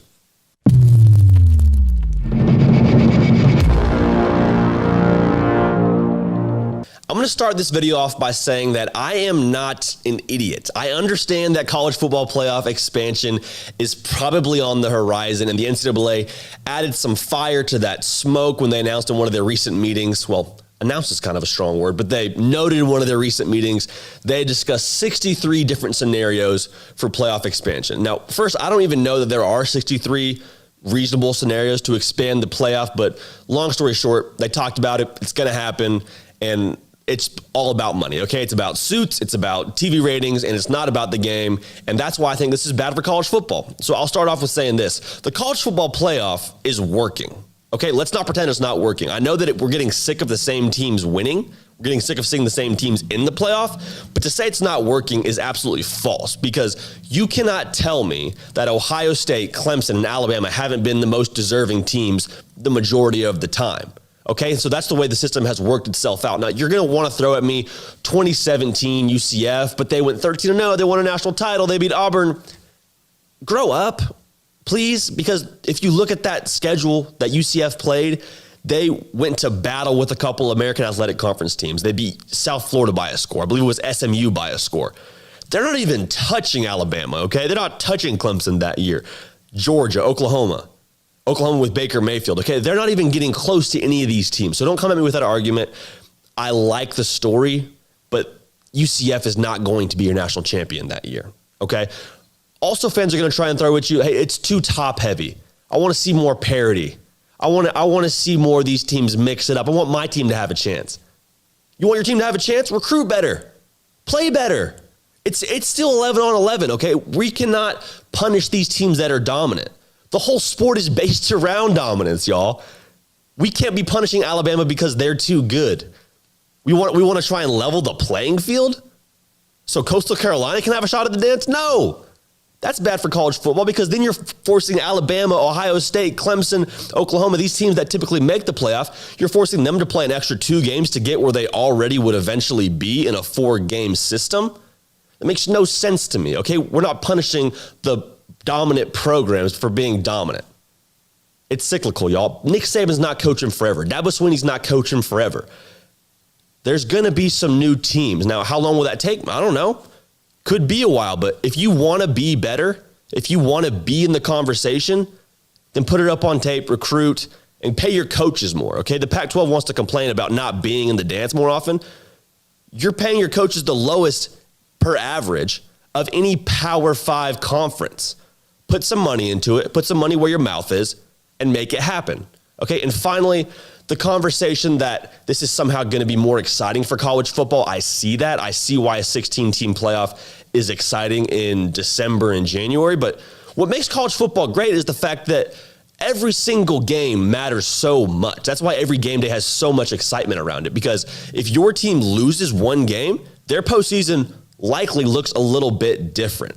Okay, so people are calling for an expanded playoff. You're going to turn into March Madness, where you only draw the majority of your spectators in your postseason tournament. Now, that's not going to be everybody because there's a lot of diehard fans in college athletics, but you're asking for a niche number of viewers to come for the postseason, and you drastically drain the importance of the regular season. People don't watch college basketball regular season games because they don't matter that much. The real college basketball games that matter are in March, and I would hate to see that happen at the college football level. You want to see an expanded playoff? Yo, we have an expanded playoff. It's called the Iron Bowl in November. Okay, that's an expanded playoff. It's called the conference championship games. That's your expanded playoff. It's called Oregon and Ohio State in September. Okay, that's the expanded playoff. You're getting these playoff matchups, okay? You're getting the winner go home kind of games. And if you want to go to the expanded playoff, then think about what you're asking for. Then you're saying Georgia, Florida doesn't even matter. Why are you watching that game? Because Florida was a top 15 team a year ago with 3 losses. Before they even played Oklahoma, they had 3 losses and they would have been in that college football playoff. Why even watch the regular season? It doesn't matter. It's not going to matter. It doesn't matter then if Syracuse upsets Clemson because Clemson has 2 losses to play with. You can pencil in probably 5 or 6 teams before the season even starts. Some of these teams don't even have 2 reputable teams on their schedule until they get to the postseason play, to the conference tournament, to the bowl game. Be careful what you're asking for here. I understand money and suits and TV ratings runs this whole thing, and there's a money tree that college football is just indebted to, and that's going to have to be the process we go through. But make sure you understand what you're asking for when you say you want a college football playoff expanded. And make sure you look really hard at some of these games you see early on that are basically college football playoff games early in the season. Okay, that's it for me and my soapbox. Thanks so much for watching. Subscribe to the channel to stay up with everything that's going on here at SicEm365. It's a whole lot of fun. The party's going to keep rolling here on the Hard Count. Thanks so much for watching. We will see y'all next time. What's going on, y'all? It's J.D. PicKell. Today on the Hard Count, we're going to break down Baylor's new wide zone offense and how it's going to benefit them this upcoming season.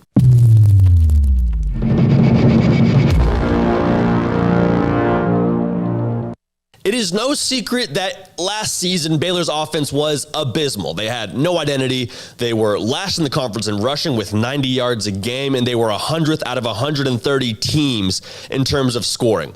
That's really bad. Now, enter Eric Mateos, enter Jeff Grimes, and I believe this offense has a whole new outlook on what it's going to mean for this upcoming season.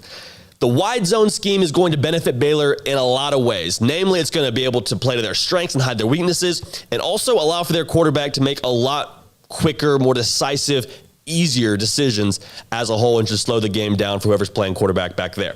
Now, to speak to that first point, Baylor's offensive line, they're not great, okay? I know you made some acquisitions with Grant Miller and Jacob Gall, but you still aren't 100% sure what you're going to have with that group. But the great news is for Baylor, you don't have to be Wisconsin. You don't have to be Iowa. You don't have to seek out pancake blocks. Those are nice. Those are always welcomed. But for this offense to work, that's not required. To break it down a little more, the most important block in this offense, in the wide zone run play, is capturing the end man on the line of scrimmage with the tackle. Now, what he's trying to do in this scheme is get his outside shoulder so whoever's playing running back can get around him, can get outside, and get downhill in a hurry. Now, if that end man on the line of scrimmage, that defensive end, that walked up linebacker, whoever it is, if he wants to overcommit, that's fine. We'll jump underneath him. If he wants to try and play outside and keep that tackle from getting his outside shoulder, that's fine. Treston Everett will cut up underneath you for 3 yards. We'll live with that every single play. Now, what this offense is going to do, what the defense is going to be forced to do,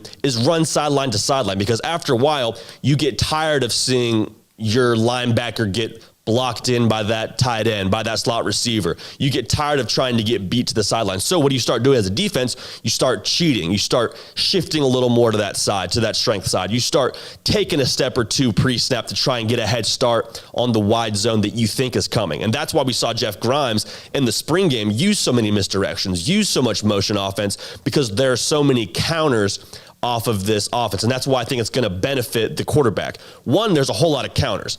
If you want to go ahead and try and sneak up with your safety, that's fine. We'll do the RPO scheme. We'll pull it. And guess what? Tyquan Thornton's already in the end zone. If you want to have that linebacker shift over and try to beat us down to the corner, that's fine. We got RJ Sneed on the slant coming right behind your ear, pal. Okay, so there's a lot of things that's going to be able to be more digestible for the quarterback. He's not going to have to see the entire field. He's going to have to read one or two guys, and they're already going to be committing to that run, which brings us to the next point. It's going to be easier for the quarterback because the run is built to set up the pass here, which we didn't see at all a season ago. Charlie Brewer was running for his life, yes, but he was also throwing the ball 50 times or so a game. And if it wasn't 50, it was at least 40, okay? Charlie Brewer was on an island because the defense was expecting him to throw the football just about every play because there was no threat to run.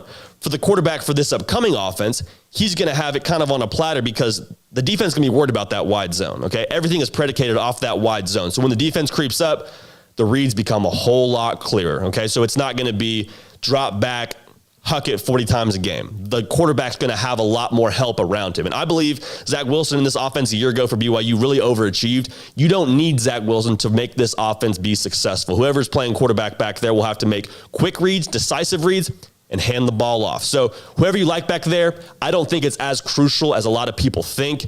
The playmakers are what's going to make this offense go, and it's going to address a lot of what I think the offensive line doesn't have just yet. So, in summary, we like the wide zone offense because it keeps the defense guessing, it keeps them on their heels, and it allows Baylor to be more effective in how they want to scheme it up personnel-wise, allows the offensive line to have a little bit less of a large ask, if you will. They get to kind of play a little more reactionary to that defense, and then the quarterback position should be a lot more clean in terms of what you're asking him to do. The read should be a lot easier, and he should be less keyed on in terms of what they do in a balanced offensive attack. That's it for here today on The Hard Count. Go ahead and subscribe to the channel to stay up to date with everything going on here. It's going to be a whole lot of fun. We're going to keep this party rolling, and we will see y'all next time.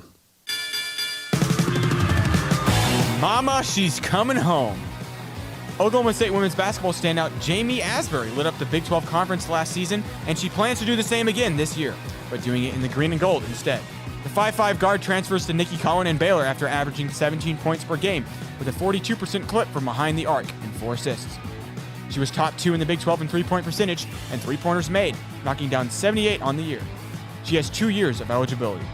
Across to men's basketball, Baylor's incoming freshmen Kendall Brown and Langston Love are among just 27 players invited to attend the 2021 USA Basketball Men's Under-19 World Cup Team Training Camp, as announced by USA Basketball. The team will consist of 12 players and represent the USA in July for the FIBA Under-19 World Cup in Latvia.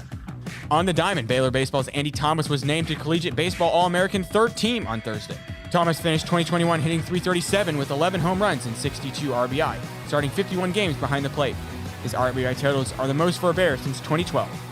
The now graduated Thomas ended his Baylor career having played 184 games and was named to the All-Big 12 first team, along with being a finalist for the Senior Class Award and a semifinalist for the Buster Posey National Collegiate Catcher of the Year.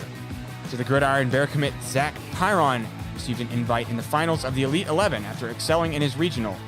The event only houses the top 20 quarterbacks in the nation. Pyron takes his first official visit to Baylor on July 18th. On the green, Gurleen Core is lighting things up at the U.S. Women's Open. Baylor's own tied for 16th overall after being just one of 3 amateurs to shoot par or better in Thursday's round and even. And the NCAA baseball tournament takes place today with Texas meeting Southern in Austin. TCU facing McNeese at home. Texas Tech dueling Arby in Lubbock. Oklahoma State will also meet UC Santa Barbara in Tucson, Arizona. I'm Armstrong Shins, and that's all the news that is news in college sports. This has been Armstrong's Minute on SicEm365 Radio's Uptempo. Y'all listen up. Let me tell you something about group meals from Rudy's Barbecue. It's got all you need for all the folks you gotta feed, smoked meat, sides, and more.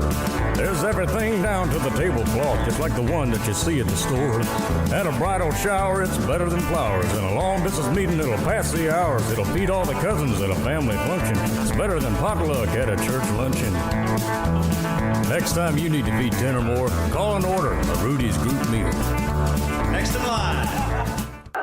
Alan Samuels is celebrating the Jeep Memorial Day sales event. It's an exciting time for the Jeep Grand Cherokee Laredo with up to $37.50 in values or 0% for 72 months. Jeep Cherokee Laredo, built tough as nails, and up to $37.50 in values or 0% for 72 months going on now. Jeep, a great SUV. Alan Samuels, the award-winning customer service Central Texas dealer. The best place to get your next SUV. Located at 201 West Loop 340. Alan Samuels is your friend in the car business. Come by. Let's be friends.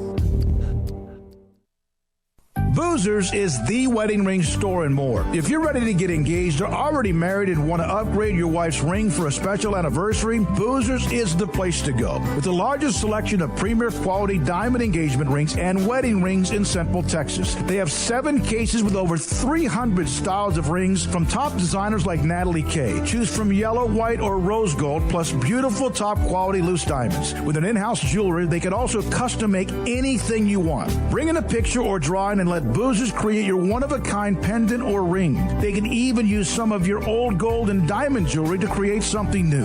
At Boozers, you'll find a great selection of quality timepieces, and Boozers is the place for expert watch maintenance and repairs, too. They specialize in expert Rolex watch repair for fine jewelry, watches, custom work, and more. Go to Boozers on Valley Mills and Lake Air Drive in Waco. Boozers, the wedding ring store.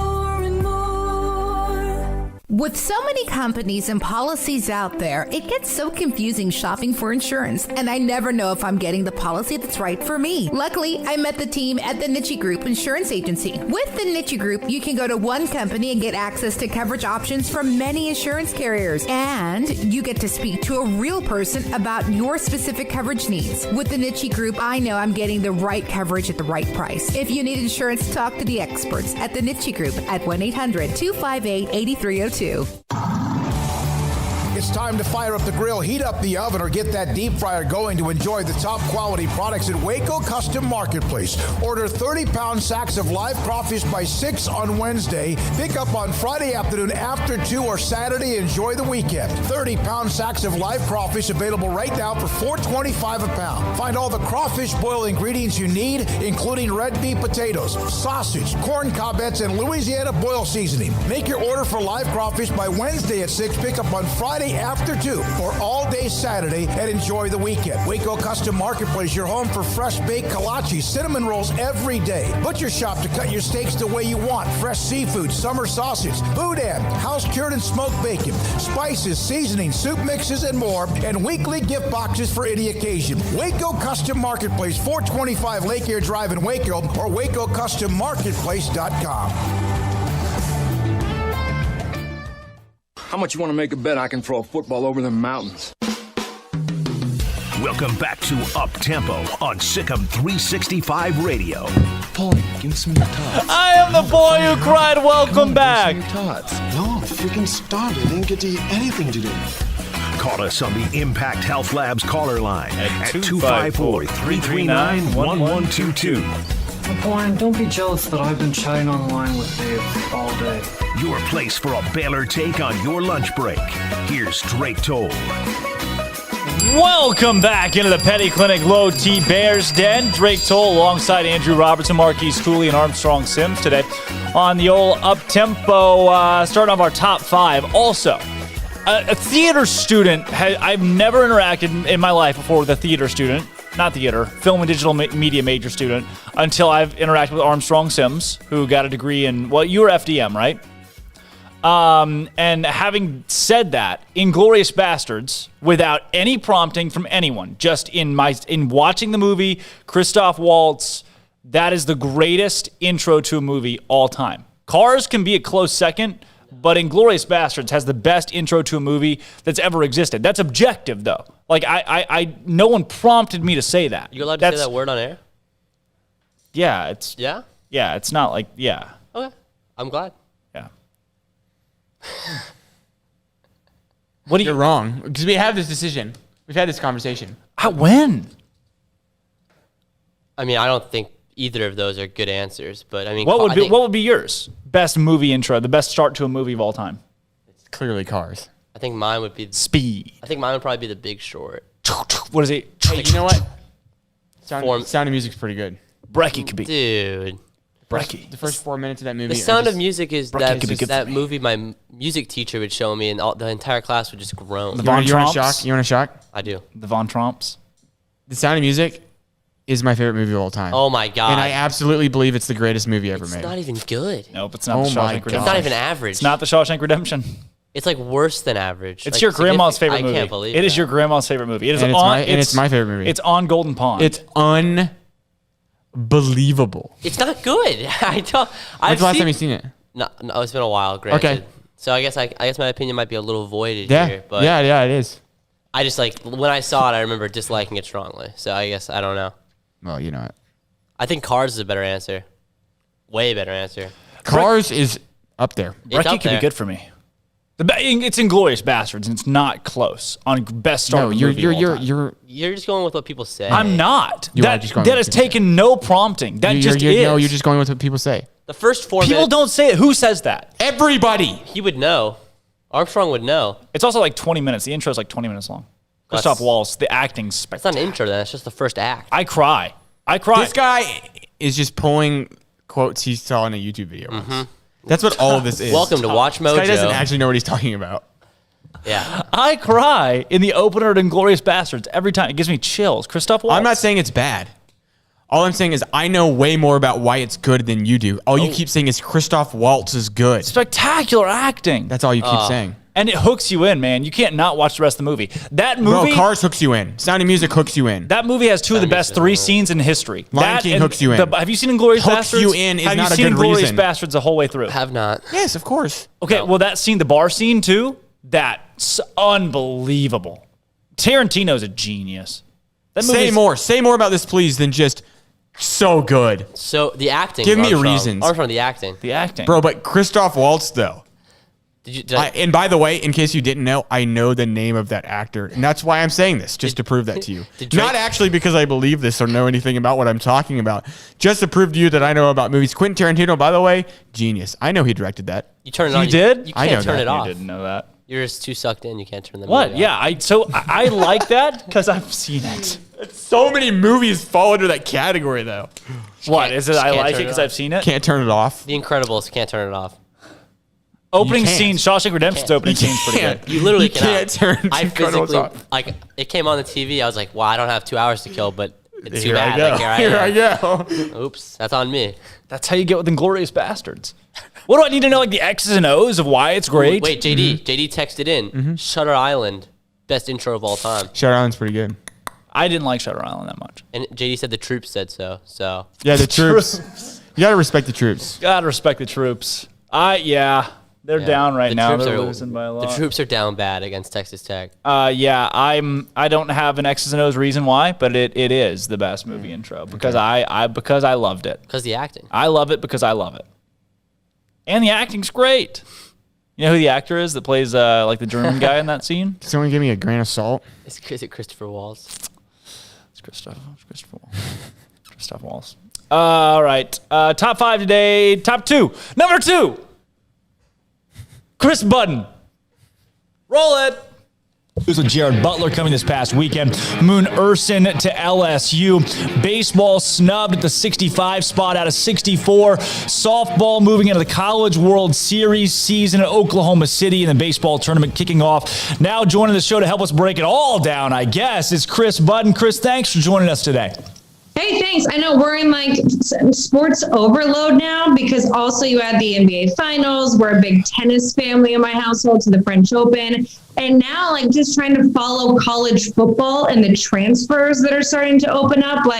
It's like I can't even begin to even think about that. It's like I had to focus on softball and baseball. And that's all my mind can actually handle at the moment. I love that you mentioned tennis because we too have become a tennis family here at Uptempo as Baylor made to the national championship. We had Sam Gore on last week to help us talk about that. I mean, look, there's really nothing better than tennis. We have found out very recently.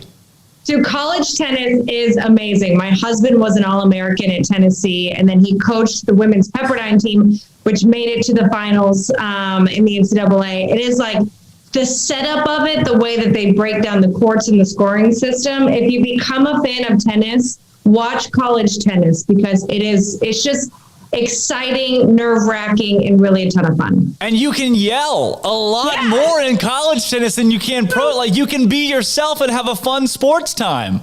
And trash talk too. It's the only time in tennis where that's allowed. Very bad trash talk, we have learned. There were a couple times this season in different languages too. They get very unique with the collegiate tennis trash talk. But I know when I mentioned Chris that we could talk about it all, I didn't know we'd get into college tennis, but here we are. I tell you what though, we're getting into crunch time with baseball, softball, things on the diamond. Before we even get to that, Coach Krzyzewski at Duke announcing that he'll retire after this next season. I love that he's giving it that 1 year that folks can kind of say their goodbyes and you get the pageantry of the goodbye season. For you in covering Coach K and being around college athletics, just everything he's done for the sports, I guess it's safe to say that college basketball is losing one of the top 1 or 2 to ever do it. He is. And when I think about my times with him, I work on a basketball crew with Dick Vitale. And so we're allotted more private one-on-one time than maybe you would on different crews. But I think he has this persona in the rest of the media as like being, really tough to deal with. And one-on-one, like in his office, he's fantastic. And he's very gracious with his time when he's in there. So he's always someone to me that I feel like is very misunderstood between what you see at a podium and who he is behind the scenes. He's very his way or the highway. Like there's no halftime interviews with him. You do it with his staff. When you get to a certain point, you can call your own shots. But behind the scenes, and anyone that has covered the ACC for a long time will tell you he is so kind and incredibly gracious. And from a basketball standpoint, just like, when you look at coaching trees in football, like what he has done and who he has taught under him, the guys that have come up. I mean, look at Quinn Snyder now. It's just incredible the legacy that he's built even away from just Duke basketball. Chris, along with that, we've mentioned that is the number 2 moment from this week. Chris Budden talking about Coach K retiring from Duke, joining the show earlier this week. Number 1 on the things that happened this week. This guy, Jeff, the athletic director at Stetson, This guy has no idea how to words. And the number one thing this week that happened is we talked about it. Big news across college athletics over the weekend. The Baylor Bears, SNUBBED, snubbed from the NCAA tournament. The number 65 team and 64 teams make it in. Michigan, RPI 89, made it into the NCAA tournament over Baylor RPI 44. I was trying to figure out what you were spelling there. I couldn't spell it. I was like, I hope he tells us what he's spelling because I can't. I hope he gives us a hint. I can't read. Just slow it down a little bit. Language of origin. There's a barrier there. Could use it in a sentence. There's a barrier there. Yeah. So we've got, so bad. Flipping Baylor, man. I know I was the one guy, too, that exists in the realm of the universe that was like, this is it. They're getting in. I feel it. They're getting in. I'm going to get all your hopes up. Just get ready. And then everybody else was like, nope, there's no way. They're not even close. Yeah. Even Rod. D1 baseball, everybody came out and they were like, hey, here's our last 5 in. Here's our last 4 in. Here's our last what? Here's our last 5 out. Nothing. Nobody had Baylor on the bubble. But I said, listen, hear me out. They were on the bubble. They were pretty squarely on the bubble. But right? no. Yeah, they were. Not by the time we got to the end of this. By the time the conference tournaments wrapped up, D1Baseball.com, Baseball America, all of them had wiped them clean. CWS 24/7 wiped them clean from their bubble conversation. Said Baylor is squarely out. We're not even talking about Baylor. Interesting. And I wonder why that is. Lo and behold, because Baylor was not very good to end the season. Neither was Alabama. Bluntly. Yeah, neither was Alabama. Alabama was worse, arguably. Seems like Michigan wasn't good the entire season. Yeah, Michigan wasn't good at all. Ever. Their best win was 21 Indiana. Woo! At home. What was Baylor's best win? Baylor's best number 2 team.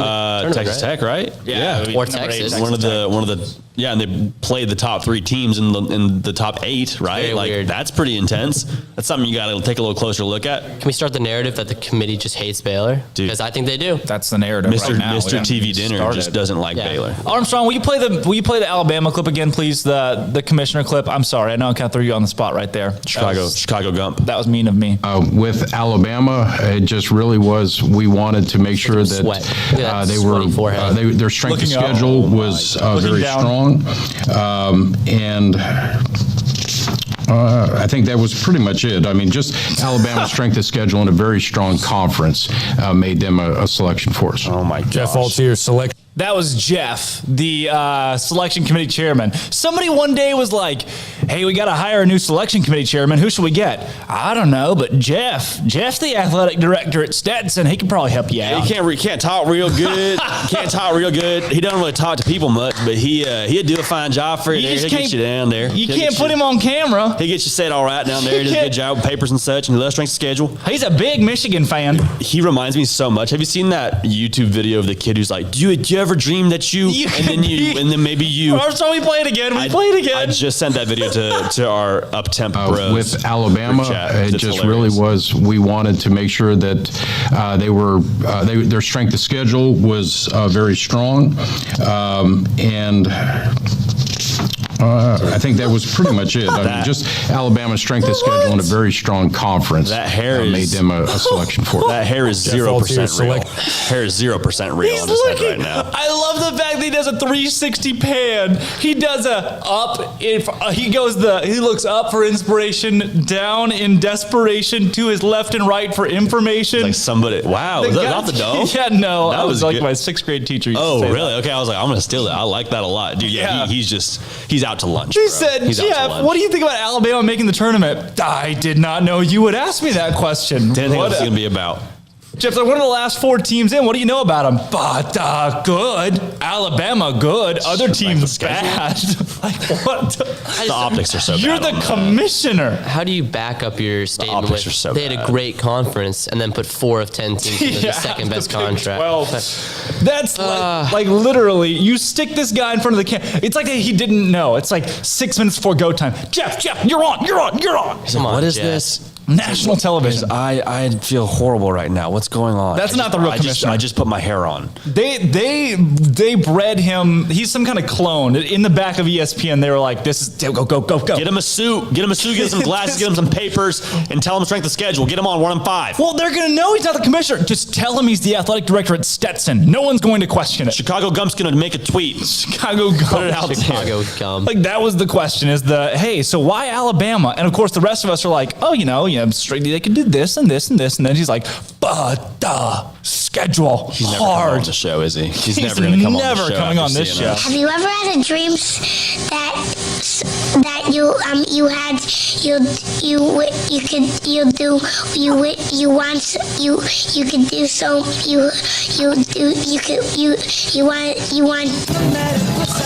With That's Alabama, him all grown up. it just really was. We wanted to make sure that their strength of schedule was very strong, and I think that was pretty much it. I mean, just Alabama's strength of schedule and a very strong conference. Have you ever had a dream that you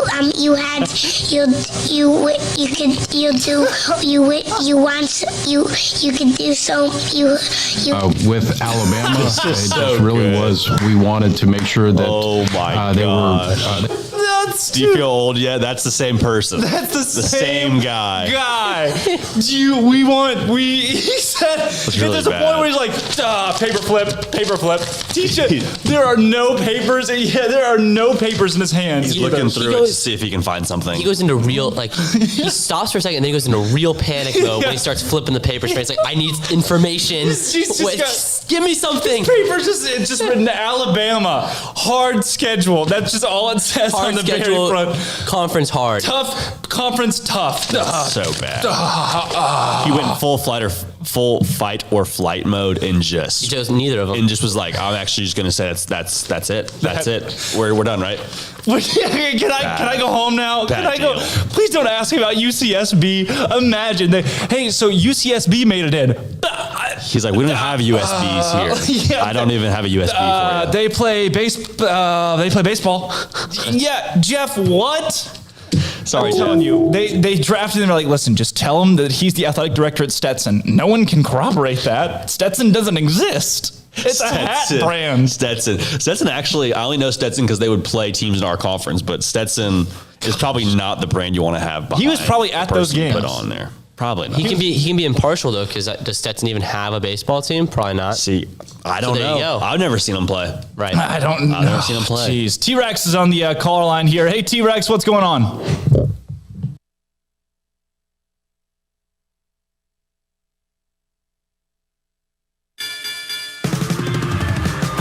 Mama, she's coming home. Oklahoma State women's basketball standout Jamie Asbury lit up the Big 12 Conference last season, and she plans to do the same again this year, but doing it in the green and gold instead. The 5'5" guard transfers to Nikki Collin and Baylor after averaging 17 points per game with a 42% clip from behind the arc and 4 assists.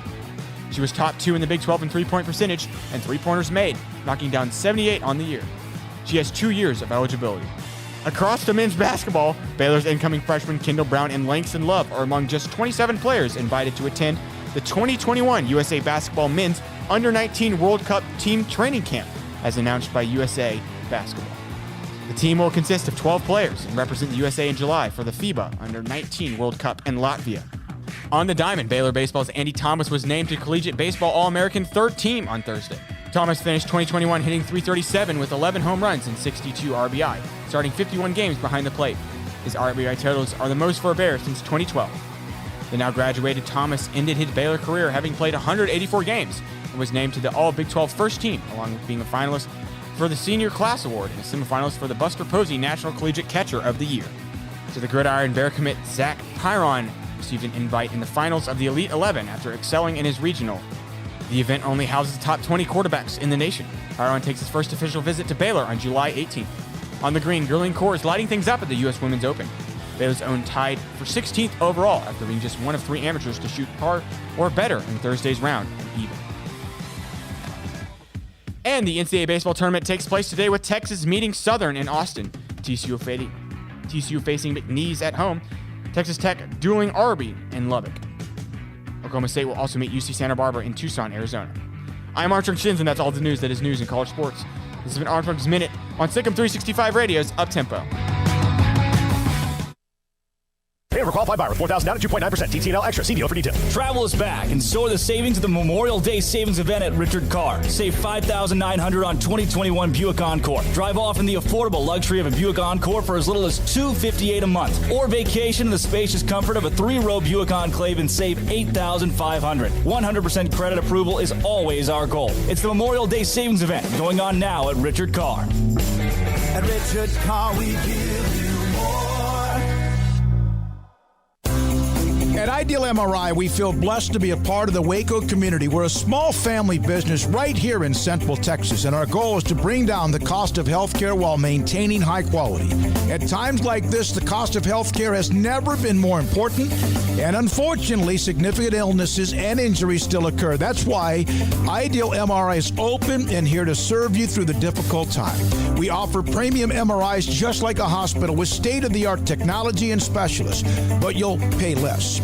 Sometimes thousands of dollars less, whether you're using insurance or not. At Ideal MRI, we accept most insurance and there are no hidden costs, even offering financing if that's needed. Everything included in the price, and you'll not get something as a surprise in the mail later on. If you need an MRI, ask your doctor about Ideal MRI. They'll know. You can schedule an appointment safely from home online in minutes at idealmri.com or give us a call, 833-IDEAL-MRI, idealmri.com.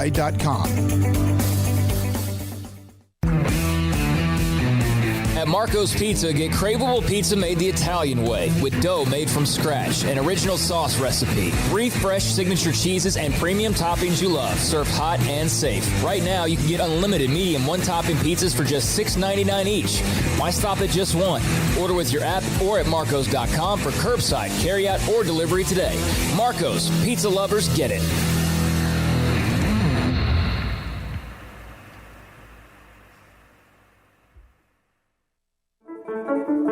One size fits all. That may be all right for an adjustable belt or cheap sunglasses, but when it comes to your financial needs, no one wants a one-size-fits-all strategy. Cam Heathcott, your Edward Jones financial advisor, knows that his most important goals are yours. That's why he takes the time to understand your needs, knowing you. That's how Edward Jones makes sense of investing. Cam Heathcott, covering Conroe and Houston, 936-756-7717 or cam.heathcott at edwardjones.com. Edward Jones, member SIPC. Boots add protection. Good boots help you climb better and move forward faster. And when your son or daughter steps into the boots of a U.S. Army officer, they also learn how to lead. In these boots, they'll gain more confidence with expert training in one of more than 150 occupational specialties. In these boots, they'll stand a little taller and lead a team with diverse backgrounds and areas of expertise to successfully accomplish whatever challenge comes next.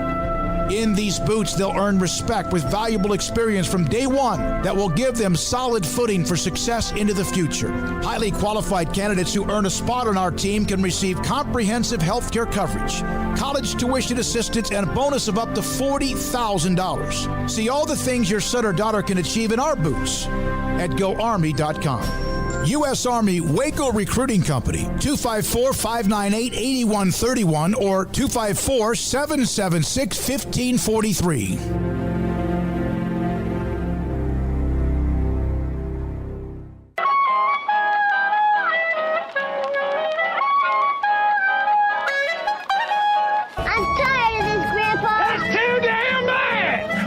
To the Bears Den with Drake Toll. No one's watching it. No one cares. And the product on the field sucks. I don't give a rat's ass. Why, who would? Wow. Why would? We upgraded from A-word. We're now saying it. On SicEm365 Radio's Up-Tempo. Welcome back to the Petty Clinic Low T Bears Den. There's your little sports blurb update today. What? Hey, can we hear you now? Can we hear you? Can we hear him? Yes. Yeah, you... Howdy. That's what you open with? Howdy. Yep. Yeah, that's your opener. Wow, I thought you were talking over there. That's so you have a little softball update for us. You're gonna give us some score and recap over there. twins or something like that. Okay. I like that. No. Oh. Lola Ann Clark, not Lola Ann Clark. I thought you said I was Lola also and confused about Clark. that.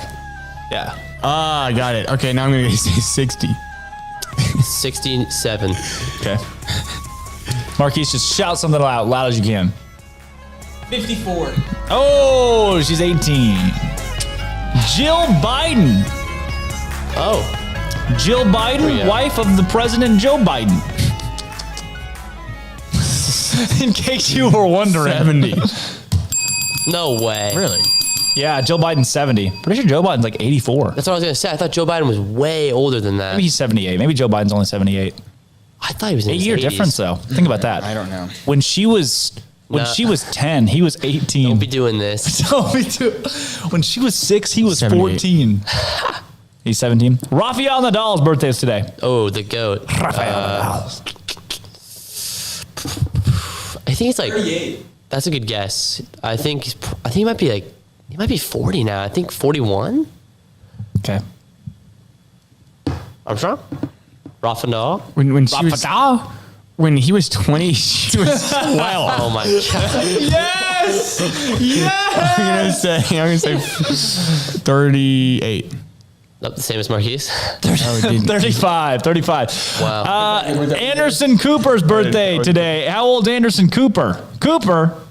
Nobody knows who that is. Josephine Baker? Anybody a big Josephine Baker fan? Armstrong? I have no idea. All right, last one for celebrity birthdays. Life Jennings, the R&B hit singer Life Jennings is how old today? 42. Okay. 42.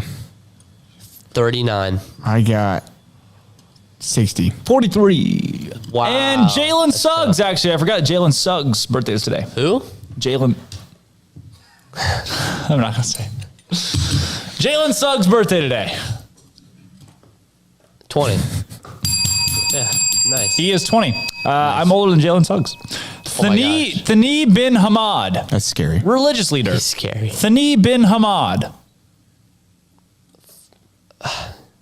200. 80.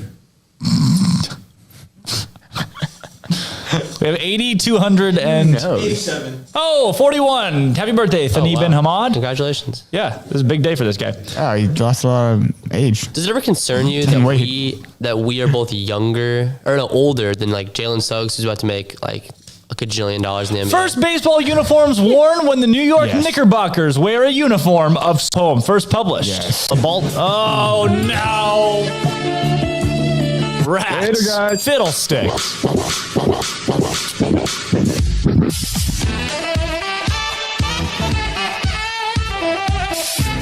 You just gotta let it consume you sometimes. You just gotta let it consume you. You feel it? Like I think we take for granted how good the music is every now and then. You know?